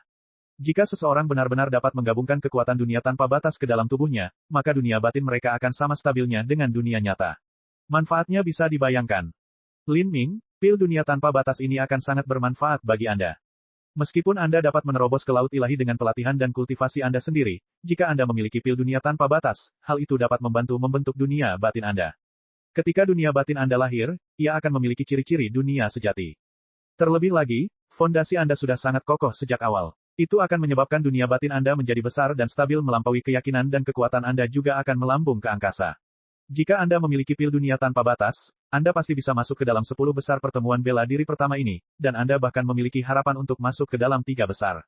Tidak peduli apa, ini akan sangat membantumu, jika tidak maka akan jauh lebih sulit. Dipahami, Lin Ming menarik napas dalam-dalam. Sebenarnya dia tidak membutuhkan Mo Eversnow untuk mengatakan ini, tapi pil dunia tanpa batas tidak hanya berguna baginya, tapi juga sangat bermanfaat bagi semua jenius alam laut ilahi lainnya. Tidak ada seorang pun yang tidak menyukai dunia batin mereka yang terlalu stabil dan mereka pastinya tidak akan menyerah pada sesuatu yang hebat ini. Jika dia harus mengandalkan 500 miliar batu matahari ungu miliknya untuk melawannya, maka mungkin ini hanyalah pertarungan yang tidak berguna. Saya harus mencari cara untuk mendapatkan pil dunia tanpa batas ini agar kekuatan saya dapat meningkat dengan cepat. Kalau tidak, aku tidak akan mendapat keuntungan besar dalam pertemuan bela diri pertama alam ilahi 3 bulan dari sekarang. Memasuki pertemuan bela diri pertama alam ilahi berarti menghadapi setiap jenius muda di seluruh alam ilahi. Lin Ming tidak begitu percaya diri. Terkadang, ada orang lain yang meremehkannya, tapi itu karena mereka tidak memahami kekuatannya. Tapi, Mo Eversnow adalah satu-satunya orang di dunia ini yang memahami betapa kuatnya dia. Karena dia mengatakan itu akan sangat sulit, dia tentu saja tidak akan melebih-lebihkan pernyataannya. Tidak salah bahwa Lin Ming memiliki kekuatan ilahi yang transenden, tetapi para jenius dari pengaruh tingkat Empyrean juga memilikinya. Lin Ming telah menghabiskan sejumlah besar sumber daya saat tumbuh dewasa, namun ada juga banyak orang jenius di alam ilahi yang memiliki takdir yang melonjak menembus langit, dan bahkan ada talenta yang dibesarkan oleh pengaruh super yang menikmati sumber daya yang tidak kalah dengan dia, telah melakukan. Keuntungan Lin Ming terletak pada tubuh ganda dan budidaya energinya, semangat pertempuran emasnya yang sukses besar, serta 33 langit berlapis 9x9 penghancuran kehidupan yang berasal dari kombinasi kubus ajaib, kekuatan ilahi yang transenden, dan sistem budidaya yang dia miliki, dipraktikkan. Di sisi lain, budidayanya lebih rendah. Kesimpulannya, sulit untuk mengatakan apakah Lin Ming bisa masuk 10 besar atau tidak. Alam ilahi terlalu besar, kemungkinan besar banyak jenius mengerikan lainnya seperti Lin Ming dan Mo Eversnow akan muncul untuk menantangnya. Untuk meningkatkan peluangnya sebanyak mungkin, Lin Ming harus mendapatkan pil dunia tanpa batas berapapun biayanya. Saudara Lin, kamu sudah sampai.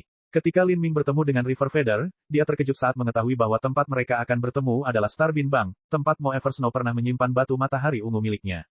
Tempat ini adalah, Lin Ming menatap papan nama Starbin Bank. River Feather tampak sedikit malu ketika dia berkata, Saudara Lin, saya harus jujur kepada Anda. Bahkan jika saya menggunakan setiap koneksi dan bantuan yang saya miliki, saya tidak akan bisa meminjam lebih dari 3 miliar dari keluarga saya. Itu tidak lebih dari setetes air dalam ember. Terlebih lagi, kakak laki-laki saya telah menggunakan banyak cara untuk menekan kemampuan saya meminjamkan dana apapun.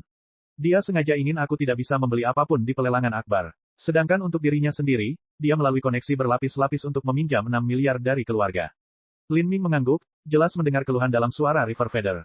Tampaknya keluarga seperti keluarga sungai, apakah itu pelelangan besar atau pertemuan bela diri pertama alam ilahi 3 bulan dari sekarang, hanyalah riak kecil yang tidak akan mampu menarik perhatian. Jika keluarga River ingin berjuang untuk mencapai prestasi kecil, mereka harus mencurahkan seluruh upaya mereka untuk melatih satu bulu saja. Dalam aspek ini, kakak laki-laki River Feather jelas merupakan pilihan yang lebih unggul. Kalau begitu kita datang ke sini untuk, Lin Ming menganggap ini aneh. Jika River Feather tidak mendapat dukungan dari keluarganya, dari mana dia bisa mendapatkan uang? River Feather ragu-ragu sejenak. Kemudian, dia mengatupkan giginya dan berkata, saya memanggil saudara Lin ke sini hari ini karena menurut saya saudara Lin adalah teman saya. Salah satu layanan Starbin Bank adalah menggadaikan barang. Seseorang dapat menggadaikan harta dan menerima kekayaan sebagai imbalannya. Saya punya rahasia, yaitu saya awalnya adalah murid biasa keluarga bulu sungai dengan bakat bela diri rata-rata. Jika aku mati, tak seorang pun akan menyadarinya. Namun di alam mistik, saya melewati banyak bahaya dan menemukan peluang keberuntungan yang besar, sehingga menghasilkan saya saat ini yang bahkan dapat berjuang untuk posisi calon kepala keluarga bersama kakak laki-laki saya. Namun sekarang, saya telah menggadaikan rahasia kekayaan saya untuk dipinjamkan kepada saudara Lin.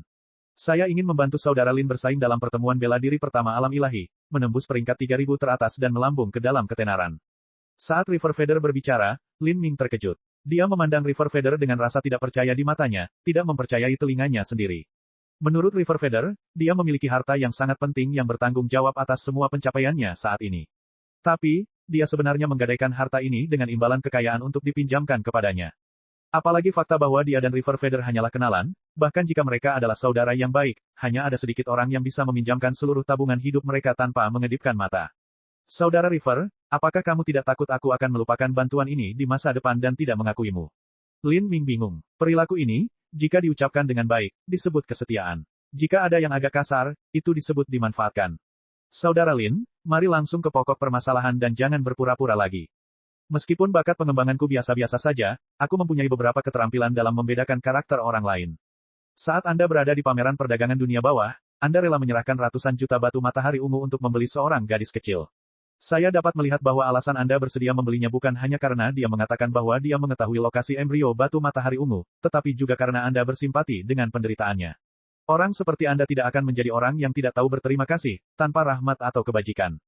Kali ini saya benar-benar telah membakar semua jembatan saya. Itu benar, Anda bisa membodohi saya, tetapi meskipun ada peluang 30%, saya tetap bersedia berjuang. Ini karena aku tahu nilai diriku dan aku tahu akan sangat sulit bagiku untuk menyamai pencapaian kakakku di masa depan. Dan karena konflikku sebelumnya dengan kakakku, jika dia menjadi kepala keluarga maka nasibku akan sangat menyedihkan di masa depan. Pada awalnya saya tidak punya apa-apa untuk memulai. Hanya dengan kehidupan murahanku, aku berjuang selama lebih dari 30 tahun untuk mencapai posisiku sekarang. Aku tidak mau kalah, jadi aku hanya bisa bertaruh dan berharap bisa menjalin persahabatan dengan orang sepertimu yang mungkin menjadi raja dunia di masa depan. Saya tidak membutuhkan kontrak. Ini karena meskipun saya memilikinya, saya tahu bahwa dengan keahlian dan kemampuan Anda dapat dengan mudah menemukan ahli hebat untuk membubarkannya. Jadi, apa yang saya yakini adalah karakter lurus dan moral saudara Lin dalam mengembalikan uang ini. Lin Ming memandang River Feather dengan terkejut. Dia tidak menyangka pemuda berpenampilan biasa seperti itu akan begitu berani dan kejam pada dirinya sendiri. Dia benar-benar berani melakukan pertaruhan terakhir, bahkan melepaskan diri dari peluang keberuntungan yang dia temukan di masa lalu. Orang seperti itu akan menemui kematian yang tragis atau menemukan pencapaian besar di masa depan. Dan melihat ke arah River Feather sekarang, dia tampak seperti seseorang yang memiliki berkah takdir di sisinya. Lin Ming berpikir sejenak, lalu berkata, terima kasih, Brother River karena mempercayai saya. Saya akan mengingat bantuan ini. Meskipun saya mempunyai sarana untuk membatalkan kontrak, saya akan tetap membuat kontrak dengan Anda dan saya juga akan bertanggung jawab untuk membayar Anda kembali dengan bunga. Saudara River, berapa banyak yang bisa Anda pinjamkan kepada saya? Sekitar 100-200 miliar. Saat River Feather mengucapkan nomor ini, dia dengan cermat mengamati respons Lin Ming. Ketika dia tidak melihat Lin Ming dengan ekspresi terlalu bahagia, dia segera mengerti bahwa nomor ini tidak dapat menggerakkan dia. Latar belakang Lin Ming pasti sangat menakutkan. Tujuannya dalam lelang ini pasti sangat tinggi. Mungkinkah itu salah satu barang yang menjadi penutup lelang akbar ini? Alis River Feather terangkat. Tampaknya sangat sulit untuk menjalin hubungan baik dengan Lin Ming. Perbedaannya terlalu besar.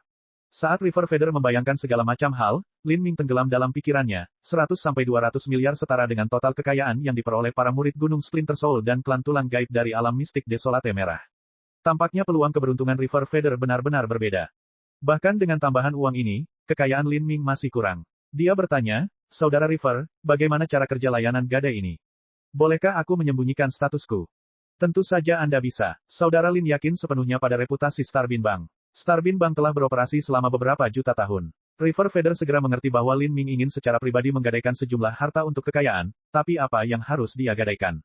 Pikiran pertamanya sebenarnya adalah menyembunyikan identitasnya. Bab 1157, Kalung Dewi.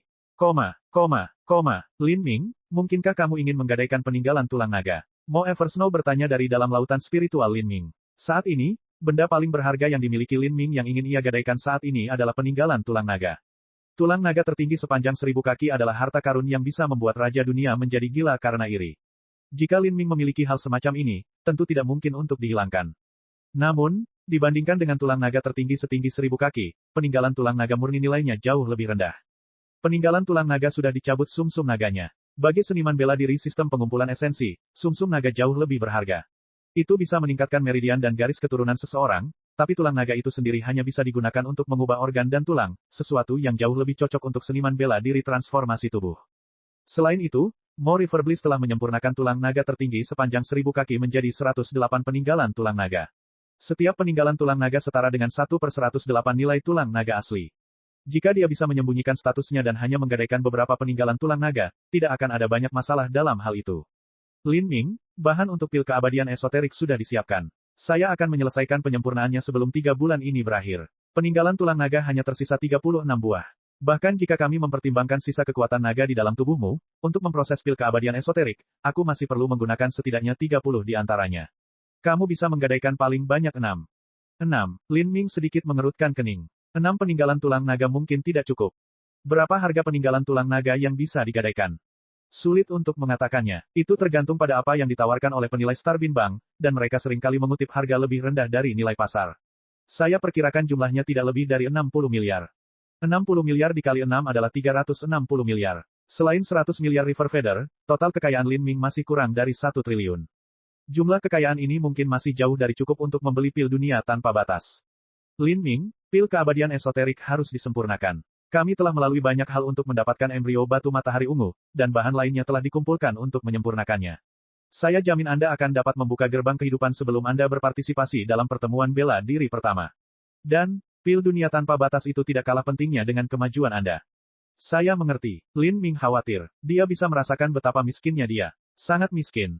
Jika dia ingin mengumpulkan banyak kekayaan maka satu-satunya cara adalah dengan meminta segel Elysium kuno. Namun ketika dia memikirkannya lagi, tubuh segel Elysium kuno diatur dengan biaya yang sangat mahal oleh segel ilahi Empyrean dan juga telah ditempa dengan energi selama 3,6 miliar tahun. Jika itu dipecah menjadi kristal matahari ungu normal maka itu akan sia-sia. Mencurigakan, selain harta karun yang terkubur 500 mil di bawah tanah, apakah kamu melihat batu matahari ungu lainnya terkubur di dekatnya? Lin Ming tiba-tiba bertanya dengan sedikit harapan dalam suaranya saat dia mengingat kemampuan Fishy. Saat ini, Fishy baru saja bangun tidur. Dia mengusap matanya yang lelah karena tertidur dan memiringkan kepalanya sedikit sebelum menjawab, kakak Lin Ming ingin mencari harta karun yang terpendam. Ada beberapa batu ungu di beberapa tempat di luar kota dan terkubur sangat dalam. Bisakah itu dianggap sebagai harta terpendam? Terkubur dalam-dalam. Ada berapa banyak? Itu tergantung. Ada yang sebesar babi gemuk dan ada yang sekecil kepalan tangan saya. Aku mengerti, Lin Ming menggelengkan kepalanya. Dia tidak menaruh banyak harapan untuk memulai rute ini. Dalam kehidupan Fishy, sepertinya dia belum meninggalkan wilayah kota kekaisaran abadi. Sudah merupakan kejutan bahwa akan ada harta karun sebesar itu yang tersembunyi tepat di bawah tanah, tetapi tidak mungkin ada yang kedua. Saat Lin Ming memikirkan apa yang harus dilakukan, kilatan cahaya tiba-tiba muncul di kepalanya saat dia mengingat sesuatu. Nona Mo, tiba-tiba saya memikirkan sesuatu yang bisa memberi kita kejutan yang menyenangkan. Aku sudah melupakannya selama ini. Apa itu? Lin Ming berkata, ini adalah kalung tali. Di masa lalu ketika saya mengunjungi makam Dewi kuno di Abis Iblis Abadi, saya memperoleh kalung tali serta liontin giok darinya. Liontin giok itu sepertinya semacam kenang-kenangan, tapi untuk kalung itu, aku tidak tahu apa itu. Karena saya tidak pernah mengeluarkannya selama lebih dari 10 tahun ini, saya hampir melupakannya. Kalung dan liontin giok sang Dewi. Pikiran Mo Eversnow bergerak. Ketika dia tertidur lelap di Magic Cube, dia hanya bisa merasakan samar-samar apa yang dialami Lin Ming. Mengenai detail konkretnya, dia tidak yakin. Misalnya, dia tidak tahu bahwa Lin Ming telah memperoleh replika manik iblis di ruang harta karun Guru Stepa. Mari lihat, Lin Ming dan Mo Eversnow masuk ke dalam Extreme Valet Ring bersama-sama. Lin Ming mencari sejenak di dalam cincin sebelum menemukan liontin dan kalung giok sang Dewi. Liontin giok sang Dewi mirip dengan liontin yang dikenakan oleh gadis muda Jue dari klan dewa yang tertinggal. Pada saat itu, karena liontin giok ini, Lin Ming telah menyelamatkan Jue dari perbudakannya di pesta pernikahannya, dan ini kemudian membawanya bersama dengan klan dewa yang ditinggalkan. Setelah itu, Lin Ming, di bawah perlindungan mereka, dengan aman melangkah ke penghancuran kehidupan dan lolos dari kejaran kerajaan ilahi Asura. Karena itu, Lin Ming menduga bahwa Liontin Giok Sang Dewi adalah kenang-kenangan dari klan dewa yang ditinggalkan. Tapi kalungnya berbeda. Itu istimewa, dengan gelombang energi aneh di sekitarnya. Fluktuasi hukum kuno ini menunjukkan betapa uniknya hukum tersebut. Kalung Sang Dewi memiliki kaitan setebal jari kelingking dan terdapat potongan logam seukuran telapak tangan di ujung rantai. Pelat logam ini tebalnya kurang dari 1 inci dan memiliki lubang berbentuk persegi di tengahnya. Mungkin dulu ada permata yang bertatahkan di lubang ini, tapi permata itu sudah menghilang. Kalung ini tidak lembut atau elegan. Kalung itu tidak memiliki keanggunan yang biasanya dimiliki oleh kalung wanita muda. Sebaliknya, itu rendah hati dan berat, dengan aura serius di dalamnya. Memakai rantai ini akan terasa seperti memakai kunci. Sedangkan untuk liontin gioknya, warnanya biru tua di sekelilingnya dan sedingin es saat disentuh. Bagian tengah liontin giok diukir dengan gambar totem burung, terlihat cukup umum. Mo Eversnow memandang mereka sejenak. Kemudian, dia menyingkirkan liontin giok itu dan memfokuskan pandangannya pada kalung itu. Nona Mo, apa yang kamu lihat? Lin Ming bertanya dari samping. Mo Eversnow mengatupkan kedua alisnya, tidak berbicara lama. Di bawah kendali semangat dan kemauan bertarungnya, kalung itu terus melayang di udara. Proses ini berlanjut selama 1 jam penuh. Kemudian, Mo Eversnow berubah menjadi seberkas cahaya dan langsung tenggelam ke dalam kalung itu. Setelah kalung itu kehilangan dukungan semangat bertarungnya, kalung itu jatuh ke tanah. Lin Ming tanpa sadar mengulurkan tangannya untuk meraihnya. Nona Mo, Lin Ming segera khawatir. Dia langsung menghubungi pikiran Mo Eversnow dan dapat merasakan bahwa keadaan jiwanya sangat stabil tanpa masalah. Dia akhirnya bisa bersantai. Seperti ini, 1 jam lagi berlalu. Mo Eversnow akhirnya muncul dari kalung Sang Dewi. Dia berkata, Lin Ming, jika saya tidak salah, ini seharusnya menjadi harta roh yang ditempa sendiri oleh Empyrean Primordius sendiri. Suara Mo Eversnow dipenuhi dengan keheranan. Lin Ming juga terkejut. Meskipun hasil ini tidak terlalu mengejutkan, ketika dia melihat sesuatu yang benar-benar dibuat oleh seorang Empyrean, dia tetap terkejut. Sesuatu yang dibuat sendiri oleh Empyrean Primordius. Apakah ini harta roh yang transenden?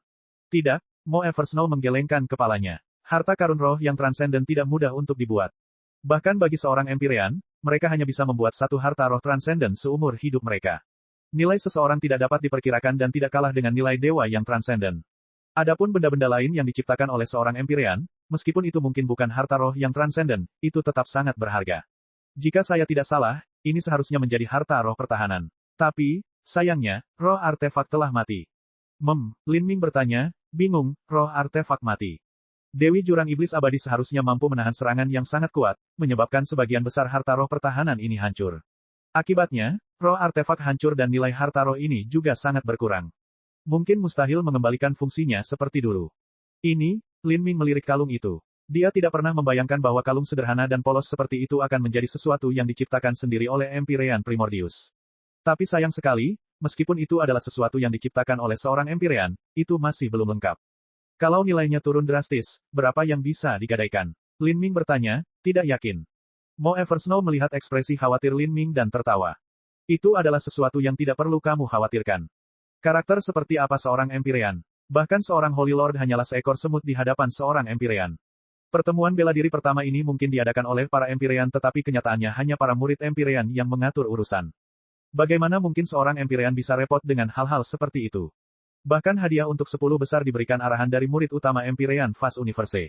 Bahkan jika seseorang berhasil mencapai tempat pertama dalam pertemuan bela diri pertama ini, mereka tetap tidak memiliki kesempatan untuk bertemu dengan seorang Empyrean. Apalagi artefak roh yang tidak lengkap, meski hanya tersisa sebagian kecil, masih banyak seniman bela diri yang mengejarnya seperti sekawanan bebek. Sekalipun pecahan itu sudah tidak berfungsi lagi, akan selalu ada orang yang ingin mengoleksinya. Selain itu, kalung ini juga memiliki ukiran fluktuasi hukum di dalamnya. Mereka berisi prinsip-prinsip pemurni dan dapat digunakan sebagai referensi oleh master pemurnian tingkat Raja Dunia. Ini sangat berharga. Saat Mo Eversnow berbicara, Lin Ming mengangguk setuju. Bagi seorang Empyrean yang hidup selama puluhan atau bahkan ratusan juta tahun, akan sulit untuk membangkitkan minat mereka dengan pertemuan bela diri pertama alam ilahi yang terjadi setiap beberapa ribu tahun. Mereka terlalu banyak menyaksikan pertemuan bela diri pertama. Berapa harga kalung ini yang bisa digadaikan? Saya tidak dapat mengatakan. Mo Eversnow menggelengkan kepalanya. Bahkan dengan orang Empyrean, ada pembagian tinggi dan rendah. Misalnya, ada Empyrean Primordius, dan juga Empyrean Divine Dream yang mengadakan pertemuan bela diri pertama ini. Keduanya adalah eksistensi yang luar biasa bahkan di kalangan Empyrean. Saya tidak memahami dunia Empyrean, tetapi apapun yang dibuat oleh Empyrean Primordius harus jauh lebih tinggi nilainya daripada harta Empyrean pada umumnya. Apalagi sepertinya ada segel di kalung ini. Namun, saya khawatir tidak ada orang selain Empyrean Primordius yang mampu mengungkap segel ini. Saya tidak tahu apa yang ada di dalamnya. Lin Ming berpikir sejenak dan bertanya, bisakah kalung ini menggoda pembangkit tenaga listrik tingkat Raja Dunia? Seharusnya tidak. Ada beberapa senjata kehidupan Raja Dunia hebat yang bisa dibandingkan dengan harta roh Empyrean. Apalagi kalung ini hanya memiliki artefak spirit yang tidak lengkap. Starbin Bank telah menjalankan bisnis selama jutaan tahun. Mereka seharusnya tidak melakukan sesuatu yang akan menghancurkan reputasi yang mereka peroleh dengan susah payah dengan mengingini kalung ini, atau bahkan kekuatan dewa yang transenden. Baiklah, kalau begitu kita gadaikan ini. Saya ingin tahu berapa banyak kekayaan yang bisa kita peroleh darinya. Lin Ming menyingkirkan kalung dewi dan terbang keluar dari Extreme Valet Ring. Sungguh, di tempat bukit-bukit melengkung dan aliran sungai serta jalan seolah berakhir, terdapat bunga-bunga yang bermekaran melewati pohon willow yang gelap. Ini adalah secercah harapan yang dia butuhkan saat ini. Dia tidak pernah membayangkan bahwa kalung yang dia peroleh dari makam Dewi kuno di masa lalu akan memainkan peran yang begitu penting sekarang. Bab 1158, Harga Gadai Tinggi. Interior Starbin Bank memiliki dunia dimensi berbeda yang terletak di dalamnya. Dan, pegadaiannya berbentuk pagoda 6 lantai yang melayang tinggi di angkasa. Banyak master tiba di pagoda dan berubah menjadi seberkas petir, terbang langsung ke dalam. Lin Ming mengusap dagunya. Dia mengucapkan selamat tinggal pada River Feather dan terbang sendirian. Pada saat ini, kabut tipis berwarna biru muda menutupi tubuhnya, dan seseorang hampir tidak dapat melihat kontur wajahnya. Seseorang tidak dapat melihat dengan jelas penampilannya atau mengetahui dengan jelas usianya. Ini adalah perlindungan yang diatur oleh Starbin Bank bagi orang-orang yang tidak bersedia mengungkapkan identitas mereka. Tentu saja, jika seseorang benar-benar ingin melihat penyembunyian ini, itu akan mudah. Namun dalam aspek ini, kredibilitas Starbin Bank telah bertahan dalam ujian waktu yang paling ketat. Tempat itu telah beroperasi selama bertahun-tahun, namun tidak pernah sekalipun mereka mencoba mencuri barang-barang milik tamu-tamu mereka, dan mereka juga tidak pernah secara diam-diam menyelidiki penampilan tamu-tamu mereka atau melanggar privasi mereka. Setelah Lin Ming memasuki pagoda, dia naik ke tingkat pertama. Ruangan di sini memiliki panjang dan lebar ribuan mil, dengan banyak tamu cerewet yang datang ke sini untuk menggadaikan harta karun. Lin Ming langsung pindah ke lantai 2. Menurut apa yang dikatakan River Feather kepadanya, harta yang mahal harus digadaikan di lantai 2. Saat Lin Ming tiba di lantai 2, seorang wanita muda cantik berpakaian putih dengan budidaya laut ilahi yang terlambat menghentikan Lin Ming, berkata sambil tersenyum, "Tuan muda, mohon tunggu sebentar. Apakah Anda memiliki kartu VIP?" Meskipun secara teknis dia menolaknya masuk, nada dan ekspresinya sebenarnya cukup nyaman. "Tidak, permintaan maaf saya. Jika Anda tidak memiliki kartu VIP, Anda harus meminta penilai di tingkat pertama untuk menilai harta Anda terlebih dahulu. Jika nilainya cukup tinggi, Anda boleh memasuki lantai 2. Saat wanita muda itu berbicara di sini, suaranya tercekat di tenggorokan. Dia merasakan tekanan yang dalam tiba-tiba menyelimuti dirinya. Di bawah tekanan ini, bahkan jiwanya mulai bergetar. Tuan Puncak Tuan Suci. Tidak, Raja Dunia setengah langkah. Mata wanita berpakaian putih itu bersinar dengan cahaya terkejut saat dia mundur selangkah. Dengan budidaya laut ilahi yang terlambat, dia bisa menilai kekuatan relatif Lin Ming berdasarkan tekanan yang dilepaskannya. Ini bukanlah tingkat persepsi yang bisa dimiliki oleh seorang master laut ilahi biasa. Jelas terlihat bahwa banyak master hebat yang sering datang ke lantai 2 Starbin Bank. Meski begitu, puncak kekuatan Holy Lord dan bahkan setengah langkah Raja Dunia sangatlah langka. Ini adalah tamu-tamu terhormat. Satu-satunya tingkat di atas mereka adalah Raja Dunia, dan harus diketahui bahwa salah satu pemilik rahasia Bank Starbin adalah Raja Dunia bela diri sejati. Suara wanita berpakaian putih itu langsung menarik perhatian semua orang. Mereka semua melirik Lin Ming, Raja Dunia setengah langkah. Apakah itu seorang master super dari pengaruh tingkat Tanah Suci? Tidak kusangka mereka akan datang ke sini secara pribadi. Aku ingin tahu apa yang mereka gadaikan. Ini adalah pembangkit tenaga listrik Raja Dunia setengah langkah. Itu pertama kalinya saya melihatnya. Sungguh luar biasa, bahkan Raja Dunia setengah langkah telah keluar. Lelang akbar 3 hari dari sekarang pasti layak untuk disaksikan. Senior pasti bisa masuk ke level yang lebih tinggi. Silakan. Wanita berpakaian putih itu memberi isyarat dengan tangannya, mengundang Lin Ming ke atas. Seperti ini, Lin Ming melangkah ke tangga menuju ke lantai 2 di bawah tatapan iri orang lain. Tapi, dia tidak berhenti di lantai 2 dan langsung menuju lantai 4. Ketika dia memasuki lantai 4, seorang sarjana paruh baya menyambutnya. Bersama wanita itu, mereka membimbing Lin Ming ke ruang dalam. Saat ini, Lin Ming sudah menahan auranya. Tekanan jiwa itu sendiri adalah sejenis medan gaya, dan untuk menggunakannya diperlukan kekuatan jiwa. Karena jiwa Mo Eversnow masih rusak, dia tidak bisa melepaskan tekanan jiwa ini terlalu lama. Dia telah menyamar sebagai Master Raja Dunia setengah langkah untuk meningkatkan jumlah chipnya dan memastikan bahwa transaksi ini benar-benar aman. Senior, apakah kamu di sini untuk menggadaikan harta untuk pelelangan 3 hari dari sekarang? Bolehkah saya bertanya senior apa yang ingin digadaikan? Sarjana parubaya itu berkata dengan penuh harap. Jika harta yang digadaikan cukup berharga, bunga tahunannya akan cukup besar. Benar, lihatlah ini dan beritahu saya apa nilainya. Lin Ming mengangkat tangan dan membuang 6 peninggalan tulang naga. 30 peninggalan tulang naga sudah cukup untuk menyempurnakan pil keabadian esoterik. 6 peninggalan tulang naga yang tersisa ini akan digadaikan untuk memastikan peluangnya dalam pelelangan akan lebih baik. Ini, ketika Sarjana Parubaya melihat 6 manik kristal hitam ini, matanya bersinar. Tulang binatang buas. Sarjana Parubaya dapat langsung melihat nilai peninggalan tulang naga ini pada pandangan pertama. Lin Ming memuji pria ini dalam hati. Sarjana Parubaya ini memang seorang profesional, mampu mengetahui apakah sesuatu itu harta bersama atau harta karun hanya dengan sekali pandang. Sarjana Parubaya itu memperlihatkan ekspresi serius. Dia bertepuk tangan dan tirai di luar bergerak. Seorang lelaki tua yang kuat dan bersemangat dengan janggut panjang masuk. Orang ini hanya memiliki budidaya alam dewa ilahi awal, tetapi matanya bersinar sangat terang. Jelas sekali bahwa dia adalah seorang ahli penilai. Orang tua itu mengamati sejenak peninggalan tulang naga itu. Kemudian, dengan sedikit gerakan bibirnya, dia mengirimkan transmisi suara esensi sejati kepada Sarjana Parubaya yang berisi hasil penilaiannya. Sarjana Parubaya itu memuji, ini adalah peninggalan tulang naga yang dimurnikan dari tulang naga Azure, itu benar-benar barang yang luar biasa. Namun sayang, sumsum naganya sudah diambil dan yang tersisa hanyalah kerangka murninya. Karena itu, nilainya berkurang 70-80%. Meski begitu, peninggalan tulang naga ini jauh lebih berharga dari setetes darah tanduk naga. Untuk 6 peninggalan tulang naga ini, saya bersedia menggadaikan 350 miliar batu matahari ungu untuk senior. Apa pendapat senior tentang ini? Lin Ming mengangguk. Ini adalah harga yang dia harapkan. Harga gadai sesuatu hanya 50-60% dari harga jual. Ini adalah satu-satunya cara agar pegadaian dapat memperoleh keuntungan setelah pemilik aslinya memutuskan bahwa mereka tidak menginginkan barang tersebut lagi. Haha, senior sungguh hebat. Apakah senior memiliki barang lagi yang ingin Anda gadaikan? Sarjana Parubaya secara pribadi menuangkan secangkir teh untuk Lin Ming. Ini adalah teh 9 kabut yang terbentuk dari bunga kamelia berumur 10.000 tahun. Mereka diresapi dengan mata air roh berkualitas tinggi. Senior, silakan cicipi. Lin Ming menerima cangkir teh dan menyesapnya. Sungguh, teh ini cukup harum. Bahkan ada perasaan ringan bahwa jiwanya telah direvitalisasi. Dibandingkan dengan kerumunan orang yang kacau di lantai bawah, perawatan di lantai 4 sangat berbeda. Inilah perbedaan yang dibawa oleh kekuasaan dan kekayaan. Lin Ming meminum teh dan kemudian mengeluarkan kalung dewi dari cincin spasialnya, menempatkannya di depan Sarjana Parubaya. Ini adalah, ekspresi ragu melintas di wajah cendekiawan Parubaya itu. Saat dia melihat kalung ini, dia tidak melihat sesuatu yang istimewa darinya. Sarjana Parubaya mengambil kalung itu. Itu cukup berat dan sedingin es saat disentuh. Selain itu, ada beberapa fluktuasi hukum yang samar-samar muncul darinya. Ini adalah artefak roh, namun, tampaknya tidak memiliki roh artefak. Tidak, itu tidak benar. Ini. Orang tua berjanggut panjang yang pertama merespons, terkejut. Dia menatap Lin Ming dengan rasa tidak percaya di matanya dan kemudian mulai dengan cepat berbisik kepada Sarjana Parubaya itu. Setelah Sarjana Parubaya itu mendengarkannya, dia tiba-tiba bangkit dari kursinya. Apakah kamu serius?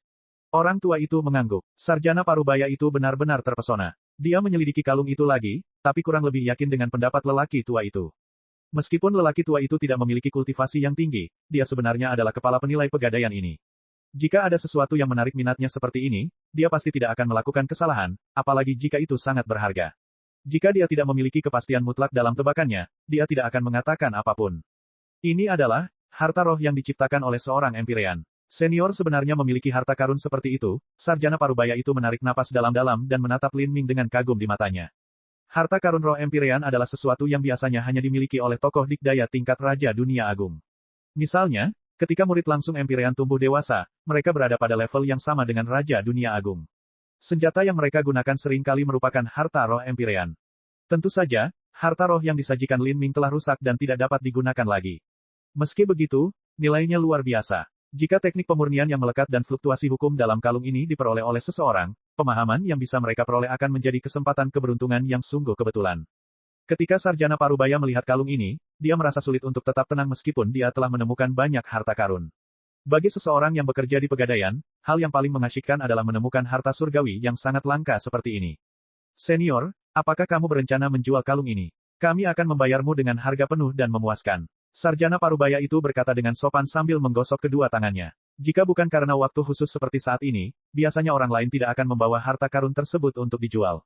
Mereka hanya akan menukarkannya dengan sesuatu yang sama berharganya. Tapi Lin Ming dengan tegas menggelengkan kepalanya dan berkata, saya tidak menjual, hanya menggadaikan. Saya akan kembali untuk menebusnya dalam waktu 5 tahun. Lin Ming tentu saja tidak bisa menjual sesuatu yang ditinggalkan Empyrean Primordius. Sekalipun itu tidak ada nilainya baginya, dia tetap akan menebusnya. Ini adalah rasa hormatnya kepada Empyrean Primordius. Bagaimanapun, Empyrean Primordius adalah gurunya. Sayang sekali, sarjana parubaya itu diam-diam menggelengkan kepalanya. Jika ini dijual, dia bahkan bisa mempersembahkannya kepada Raja Dunia Bela Diri Sejati. Meskipun Raja Dunia Bela Diri Sejati sudah memiliki harta roh Empyrean yang lengkap, hukum di dalam kalung ini saja sudah cukup untuk menggodanya. Saat sarjana parubaya dan Lin Ming berbicara, tirai di sekitar mereka terangkat sekali lagi dan dua ahli penilai tambahan masuk. Salah satunya adalah wanita tua berambut putih dan lainnya adalah pria kurus. Keduanya bahkan tidak berbicara dengan lelaki tua berjanggut panjang itu. Sebaliknya, ketiganya benar-benar asyik menilai harta roh Empyrean ini, mata mereka bersinar dengan kegembiraan yang jelas. Mereka terus berpindah-pindah, mengubah perspektif mereka dan berbicara dengan transmisi suara esensi sejati. Baru setelah 1 jam mereka selesai menilai kalung Sang Dewi. Orang tua berjanggut panjang itu memberitahu cendekiawan parubaya itu hasil penilaiannya. Bahkan pada akhirnya, ketiga ahli penilai tidak dapat membedakan Empyrean mana yang membuat kalung ini. Ini juga masuk akal. Dunia Empyrean sangat misterius. Bahkan dengan pengalaman lelaki tua berjanggut panjang itu, dia masih belum mampu menyentuh alam setinggi itu. Dia hanya dapat menentukan bahwa ini adalah harta roh Empyrean, perkiraan kualitasnya yang tidak jelas, dan perkiraan harganya. Bagi seseorang yang bisa melakukan ini sudah sangat jarang. Sarjana parubaya itu ragu-ragu sejenak dan kemudian melambaikan tangannya, mengeluarkan jimat pemancar suara. Sesaat kemudian, dia menerima jimat transmisi suara sebagai balasannya. Setelah beberapa kali pertukaran, dia membuat keputusan akhir. Baru setelah ini selesai lagi barulah dia mengulurkan kedua tangannya dan menjulurkan 6 jarinya. Dia dengan tenang dan jelas mengucapkan, 6 triliun. Alis Lin Ming terangkat. Diam-diam, dia mulai berkomunikasi dengan cepat dengan Mo Eversnow di lautan spiritualnya. Oke, kesepakatannya adalah 6 triliun. Hal-hal berikut ini jauh lebih sederhana. Lin Ming meninggalkan simbol pembentukan susunan kata sandi. Kemudian, dia mengambil total 63.600 kartu kristal batu matahari ungu dari Starbin Bank dan pergi. Ketika ini ditambahkan ke kekayaan aslinya serta ribuan kartu kristal yang diberikan River Feather kepadanya, dia memiliki total 60.000 kartu kristal. Totalnya adalah 7 triliun. Dan saat ini, pelelangan pil dunia tanpa batas akhirnya dimulai. Bab 1159, Lelang Besar. Dunia bela diri sejati awalnya adalah salah satu pusat perdagangan paling ramai dan makmur di alam ilahi. Kota Kekaisaran Abadi adalah kota terbesar di dunia bela diri sejati, dengan sebagian besar warganya tinggal di dalamnya.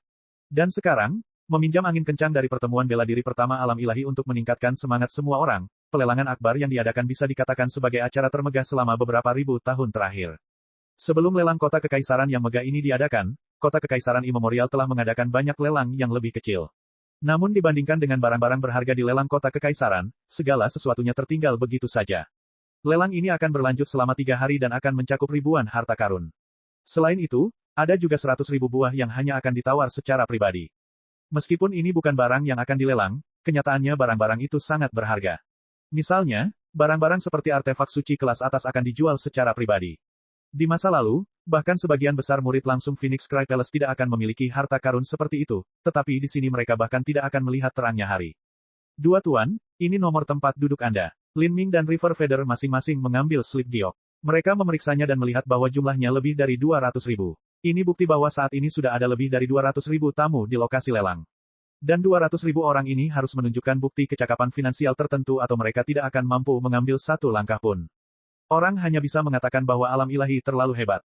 Keduanya bergerak menuju tempat duduk mereka. Lin Ming tidak memilih untuk mengubah penampilannya.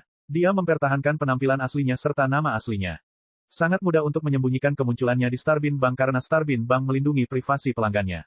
Bahkan jika ada pembangkit tenaga listrik di bank, mereka tetap tidak akan melakukan sesuatu yang kasar seperti menyelidiki penampilan sebenarnya Lin Ming di depan semua orang. Namun pada pelelangan ini, banyak pengunjung yang merupakan Holy Lord Puncak, atau bahkan Raja Dunia setengah langkah. Tidak mungkin bagi Lin Ming untuk menggunakan teknik mengubah penampilannya di depan mereka dengan harapan sukses. Sebaliknya, jika dia tetap tertutup namun memiliki kekayaan dalam jumlah besar, itu hanya akan menarik lebih banyak perhatian padanya, dan Lin Ming tidak akan bisa melakukan apapun terhadap penyelidikan semacam ini. Jadi, dia sebaiknya menggunakan penampilan aslinya dan memasuki panggung. Tidak masalah jika ada yang memperhatikannya. Dia telah menyewakan area budidaya terbaik yang dia bisa di kota Kekaisaran Immemorial. Segera setelah lelang ini selesai, dia bisa berlatih di sana selama 3 bulan dengan sangat aman. Setelah dia bergabung dalam pertemuan bela diri pertama, dia akan menjadi lebih aman. Situs lelang ini mirip dengan arena turnamen besar bela diri suci. Namun, ukurannya sedikit lebih kecil. Tempatnya hanya seluas 5 mil persegi, dan area tempat duduknya jauh lebih tinggi hingga 10 mil. Dengan cara ini, mereka bisa menampung lebih banyak tamu. Pada pandangan pertama, kursi yang tak terhitung jumlahnya itu seperti butiran pasir kecil di padang pasir. Di tengah-tengah tempat pelelangan juga terdapat cakram susunan pertempuran yang melayang di langit. Ini akan memproyeksikan gambar barang lelang sehingga semua orang dapat melihatnya dengan jelas. Lin Ming mengikuti River Feather ke tempat pelelangan sampai mereka mencapai area di mana keluarga River telah ditugaskan. Di sini, mereka mau tidak mau bertemu dengan kakak laki-laki River Feather, River Wind. River Wind memandang River Feather dan Lin Ming dengan senyum di wajahnya. Dia langsung mengabaikan Lin Ming dan hanya melihat ke River Feather, adikku sayang, aku tidak pernah membayangkan bahwa kamu akan berhasil mengumpulkan cukup uang untuk datang dan menawar barang paling sampah di sini. Apakah Anda meminjamnya dari teman-teman Anda yang pecundang? Apakah Anda berencana membeli beberapa artefak suci kelas atas di sini dan mencoba pertemuan bela diri pertama? Apakah kamu ingin mendapatkan pengalaman atau sesuatu? Kata-kata River Wind jelas-jelas mengejek. Dia telah menekan kemampuan River Feather untuk meminjam batu matahari ungu dari keluarganya dan mengira River Feather tidak akan punya uang untuk datang ke sini. Mampu membeli beberapa artefak suci kelas atas sudah lebih baik dari yang dia harapkan. Adapun River Feather membuat kemajuan apapun dalam pertemuan bela diri pertama, itu hanyalah lelucon. Apalagi River Feather, itu tidak mungkin bahkan bagi Yue Ironrock. River Feather mencibir. Ia berkata, alasan saya datang ke lelang ini adalah untuk menemani teman saya berpartisipasi. Sedangkan untuk pertemuan bela diri pertama 3 bulan dari sekarang, kakak tidak perlu membuang energi dan mengkhawatirkanku. Teman, River Wind menatap Lin Ming sekilas dan kemudian tertawa terbahak-bahak, bahkan tidak repot-repot mengeluarkan kata-kata kejam apapun. Setelah semua, dia tidak memiliki kebencian atau konflik dengan Lin Ming, dan dia tidak cukup bodoh untuk secara acak menciptakan musuh baru. Selain itu, Lin Ming hanya memiliki tahap ke-9 budidaya penghancuran kehidupan, River Wind sama sekali tidak menempatkannya di dalam hatinya. Lin Ming tidak melihat River Wind. Karakter rendahan dan sepele semacam ini bahkan tidak terlihat di matanya. Pada saat ini, satu-satunya pesaingnya adalah para elit muda yang heroik dari Tanah Suci tingkat Raja Dunia. Dan orang-orang ini semua duduk di kursi paling atas yang telah dipesan.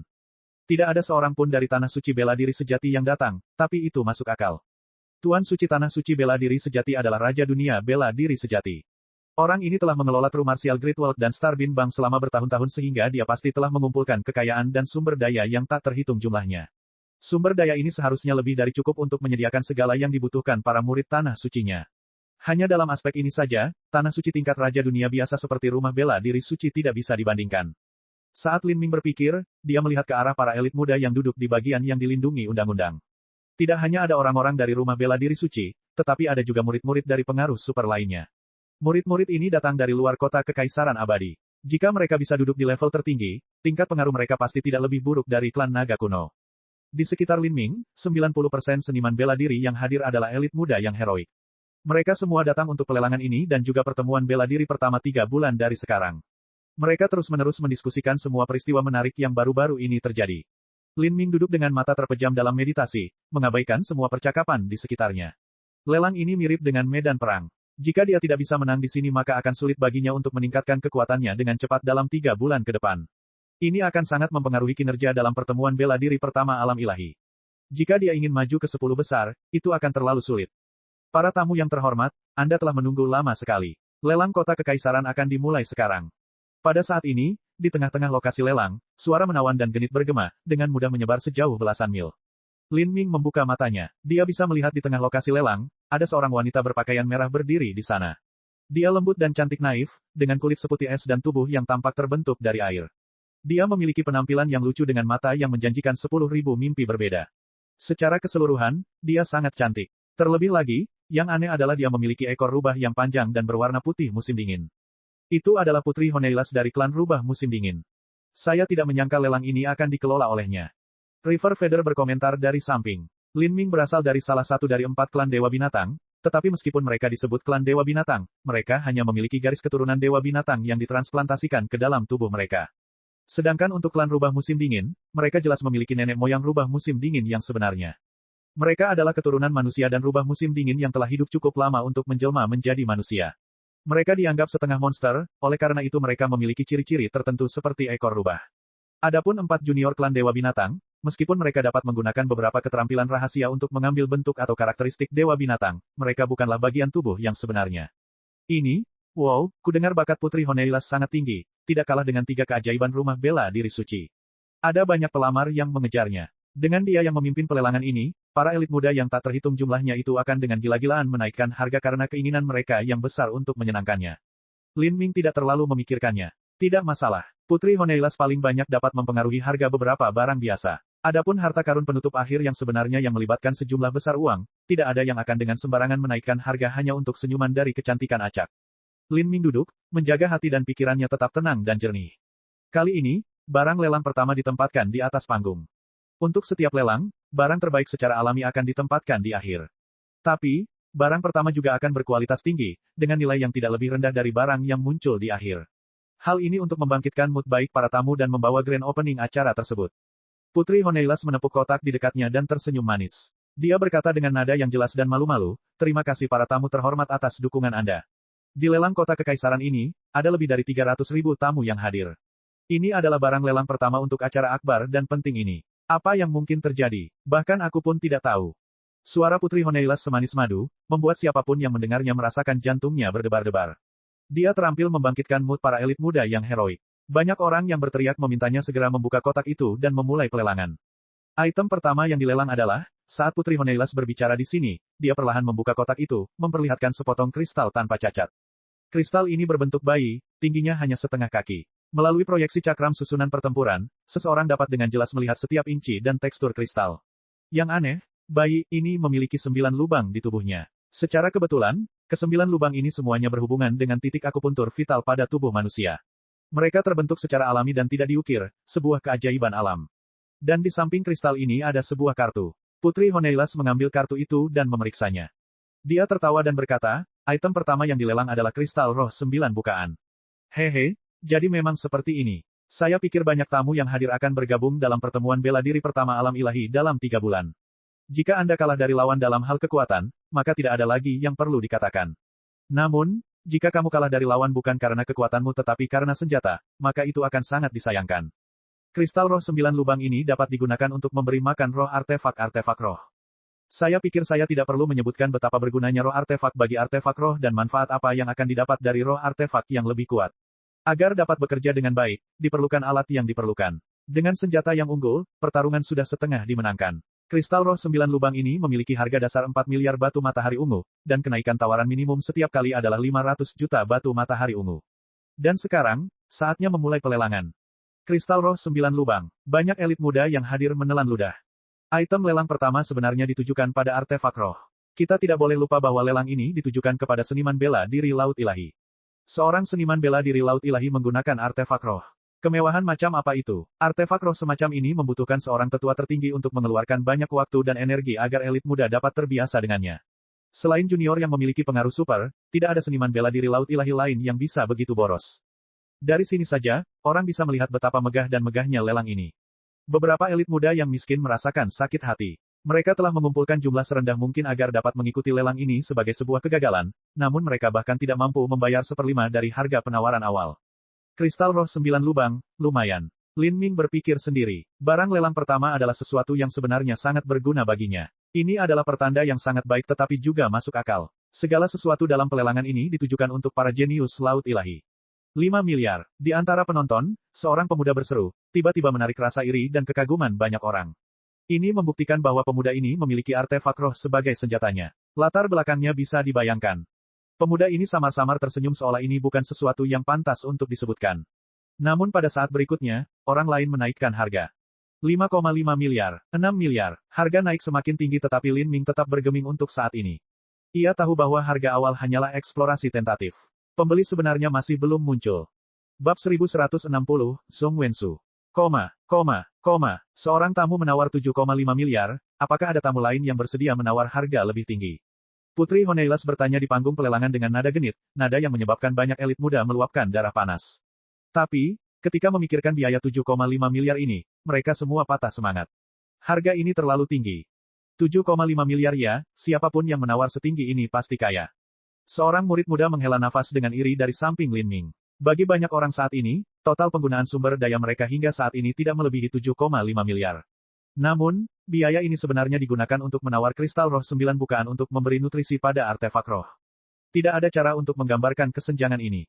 Mustahil untuk bertahan di dunia orang kaya. Saat beberapa orang berdiskusi, di kursi cadangan tingkat yang lebih tinggi, seseorang tiba-tiba berseru, 10 miliar. Yang berbicara adalah seorang pemuda yang terlihat berusia 15-16 tahun. Dia tampan dengan mata jernih dan gigi bersinar, dan juga memiliki budidaya laut ilahi awal. Meskipun usianya baru 15-16 tahun, agar dia bisa mencapai budidaya laut ilahi, usia alaminya harus di atas 30 tahun. Itu adalah Zhong Wensu dari Istana Polaritas Ganda.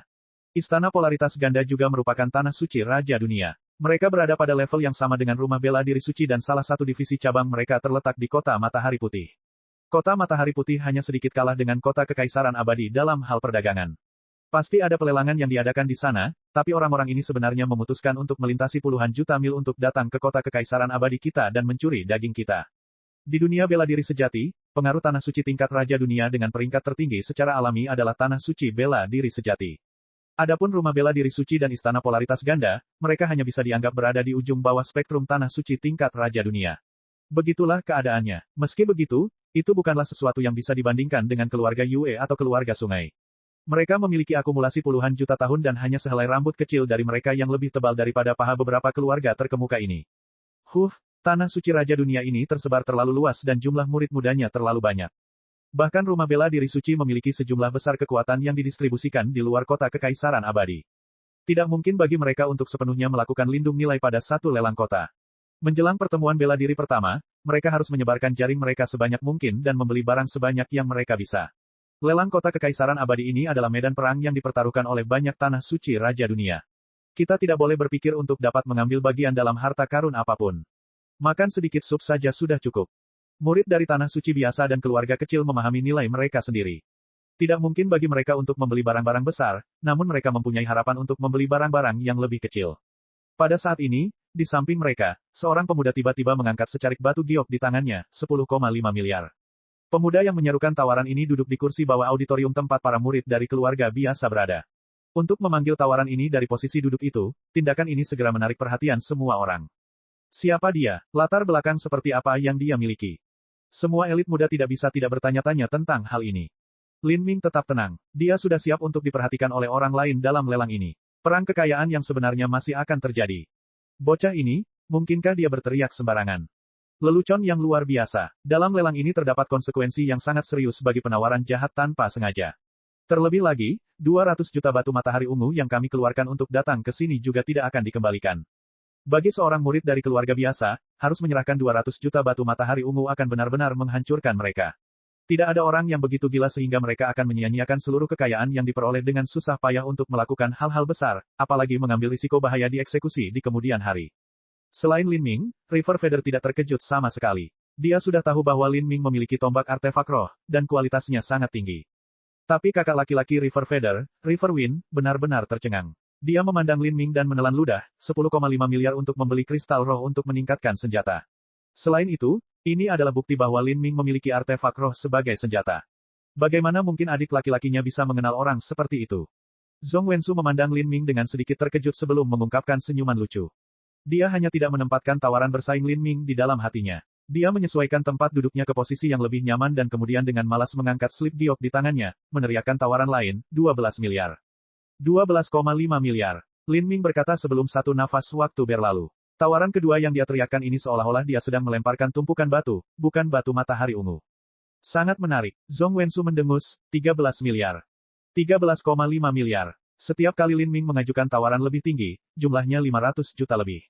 Itu singkat dan sama tidak peduli apa sebutan pihak lain. Ini adalah cerminan dari kekayaan propertinya dan tekadnya untuk membeli kristal roh 9 bukaan.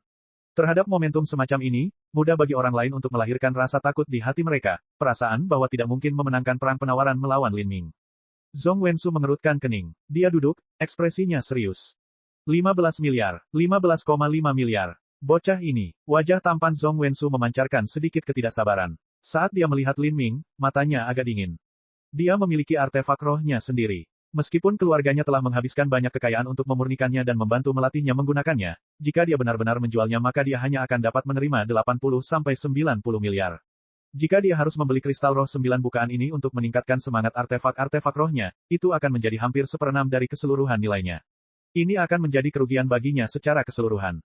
Jika bukan karena Lin Ming, dia pasti tidak akan menghabiskan banyak uang. 16,5 miliar. Zhong Wensu berteriak sambil mengangkat slip gioknya lagi. Kristal roh 9 bukaan ini sangat berharga baginya. Jika dia melewatkannya kali ini, ada kemungkinan dia akan kalah dari lawannya di pertemuan bela diri pertama karena perbedaan senjata. 9 kristal roh bukaan sangat langka, tidak mungkin untuk membelinya kapanpun dia mau. Jadi, saat dia melihat Lin Ming, matanya menjadi semakin dingin. 17 miliar. Lin Ming dengan tenang berkata, menaikkan tawaran sebanyak 500 juta lagi. Dia pasti harus mendapatkan kristal roh 9 bukaan. Ini karena tombak darah Phoenix miliknya jauh lebih berharga daripada senjata yang digunakan para elit muda lainnya. Tidak ada alasan lain selain fakta bahwa Phoenix Blood Spear secara pribadi dibesarkan oleh Lin Ming. Bagi para elit muda lainnya, tidak peduli betapa menakjubkan atau megahnya latar belakang mereka, senjata mereka tetap diberikan oleh sesepuh mereka. Ini karena tidak peduli peluang keberuntungan apapun yang mereka alami dalam 30-40 tahun kehidupan mereka, mustahil bagi mereka untuk membentuk roh artefak sumber mereka sendiri. Lin Ming mampu menjadi satu dengan tombak darah Phoenix, sehingga tombak darah Phoenix bukanlah artefak roh yang bisa dibandingkan dengan senjata jenius lainnya. Jadi, tombak darah Phoenix layak bagi Lin Ming untuk menghabiskan banyak uang untuk membeli kristal roh 9 bukaan, sehingga ia dapat meningkatkan tombak darah Phoenix untuk menjadi senjata hidupnya sendiri di masa depan. Di kursi cadangan yang lebih tinggi, beberapa murid puncak Tanah Suci Raja Dunia memandang rendah Lin Ming dan Zhong Wensu yang bersaing dalam perang penawaran mereka. Beberapa menunjukkan ekspresi bingung, tetapi ada pula yang mengerutkan kening. Mereka juga menginginkan kristal roh 9 bukaan, tetapi karena persaingan Lin Ming dan Zhong Wensu, mereka tidak memiliki kesempatan untuk memasuki perang penawaran ini. Dan pada titik ini, tawaran tersebut telah melampaui nilai asli kristal roh 9 bukaan secara signifikan. Tidak ada gunanya meneriakkan harga lain. Selain itu, Lin Ming tampak seolah-olah dia bersedia mendapatkan 9 kristal roh aperture tidak peduli biayanya. Hal ini menyebabkan mereka langsung kehilangan minat untuk bersaing dengannya. Biarkan mereka berjuang dan membeli kristal roh 9 bukaan dengan harga lebih tinggi sehingga mereka dapat menggunakan sumber daya mereka. Pemuda yang duduk di bawah mungkin tidak berencana menawar harta karun terakhir, jadi dia menawar dengan sangat tidak hati-hati sekarang. Bagi kami harus fokus pada beberapa harta terakhir itu. Meski hanya 10 miliar atau 5 miliar, setiap jumlah sangat berharga. Sedotan kecil bisa menjadi beban yang meremukkan unta. Sedikit kekayaan itu dapat menentukan kemenangan kita dalam tawaran lelang terakhir. Jika kristal roh 9 bukaan dikatakan dapat meningkatkan kekuatan seorang seniman bela diri sebanyak 1 poin, maka pil dunia tanpa batas dapat meningkatkan kekuatan seorang seniman bela diri sebanyak puluhan poin. Selain itu, satu ditujukan pada objek eksternal dan yang lainnya ditujukan pada seniman bela diri itu sendiri. Nilai-nilai mereka tentu saja tidak bisa dibandingkan. Apa yang dipikirkan para elit muda ini juga merupakan apa yang dipikirkan Zhong Wensu. Zhong Wensu sangat menatap Lin Ming seolah-olah dia sedang mengukir pandangan Lin Ming ke dalam pikirannya. Paman kedua, apakah anak itu mengubah penampilannya? Zhong Wensu bertanya pada seorang lelaki tua yang bermeditasi di sampingnya. Orang tua ini adalah pembangkit tenaga listrik tingkat Dewa Suci. Orang tua itu membuka matanya yang maserasi dan menatap Lin Ming beberapa saat sebelum tanpa ekspresi berkata, tidak. Dia duduk di tempat duduk rakyat jelata dan masih tidak mengerti bagaimana cara menahan diri. Sebaliknya, dia malah mencoba bertarung dengan para murid Tanah Suci Raja Dunia. Sepertinya dia ingin mati. Temukan seseorang untuk menyelidiki secara menyeluruh asal-usulnya dan dari keluarga mana dia berasal.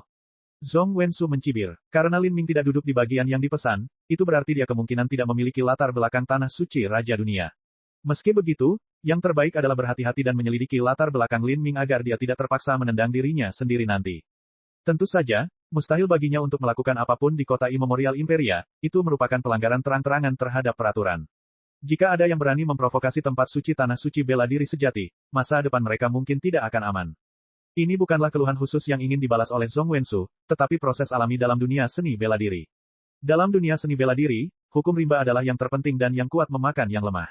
Selain di beberapa kota super dan wilayah lainnya, tidak ada batasan hukum sama sekali. Membunuh seseorang dan mencuri harta bendanya adalah hal biasa. Ini karena yang kuat tidak perlu berunding dengan yang lemah. Kekuatan adalah satu-satunya alasan yang dibutuhkan. Jadi, jika seseorang hanya memiliki latar belakang kecil dan berhasil mendapatkan banyak kekayaan dan datang ke pelelangan ini untuk bermain-main, maka itu sepenuhnya merupakan perilaku bunuh diri. 17 miliar. Apakah ada orang yang ingin mengajukan tawaran lebih tinggi? Putri Honeilas tersenyum lembut di panggung pelelangan, matanya tertuju pada Zhong Wensu. Dia sudah melirik para elit muda dari Tanah Suci Raja Dunia lainnya, dan hanya dialah satu-satunya yang tampaknya bersedia menaikkan tawaran. Harus diakui bahwa mata Putri Honeilas yang hangat dan berair sepertinya berbicara banyak. Penglihatannya sepertinya mengandung 10.000 godaan, menyebabkan seseorang kehilangan konsentrasi seolah-olah tersesat dalam terjun bebas. Zhong Wensu dengan dingin terbatuk dan duduk kembali di kursinya. Dia berkata dengan suara yang dingin dan jelas, gadis kecil, kamu tidak perlu mencoba membuatku terharu dengan matamu.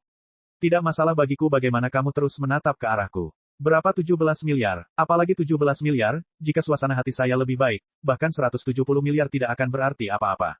Namun, alasan saya datang ke sini hari ini adalah untuk pil dunia tanpa batas, jadi saya tidak mau menawar dengan tikus kecil yang duduk di bawah. Kristal roh 9 bukaan ini, apa masalahnya jika aku memberikannya padamu? Kata-kata Zhong Wensu dipenuhi dengan energi saat menyebar ke seluruh penonton. Penampilan semacam ini membuatnya tampak seolah-olah Lin Ming tidak memenangkan penawaran untuk kristal roh 9 bukaan, melainkan Zhong Wensu yang menganugerahkannya kepada Lin Ming. Terlebih lagi, ketika dia mengatakan, tikus-tikus kecil yang duduk di bawah, itu jelas-jelas mengejek semua elit muda dari latar belakang keluarga biasa. Hal ini menyebabkan para elit muda biasa langsung marah. Namun, mereka tidak punya kata-kata untuk membantahnya. Zhong Wensu sama sekali bukan seseorang yang bisa mereka provokasi. Cek cek cek cek cek cek cek cek. Rakan-rakan kultivator sekalian, sebelum retret, sila terus berkultivasi untuk jurus subscribe, like, share dan komentar agar sekte novel Sadim terus berkembang pesat.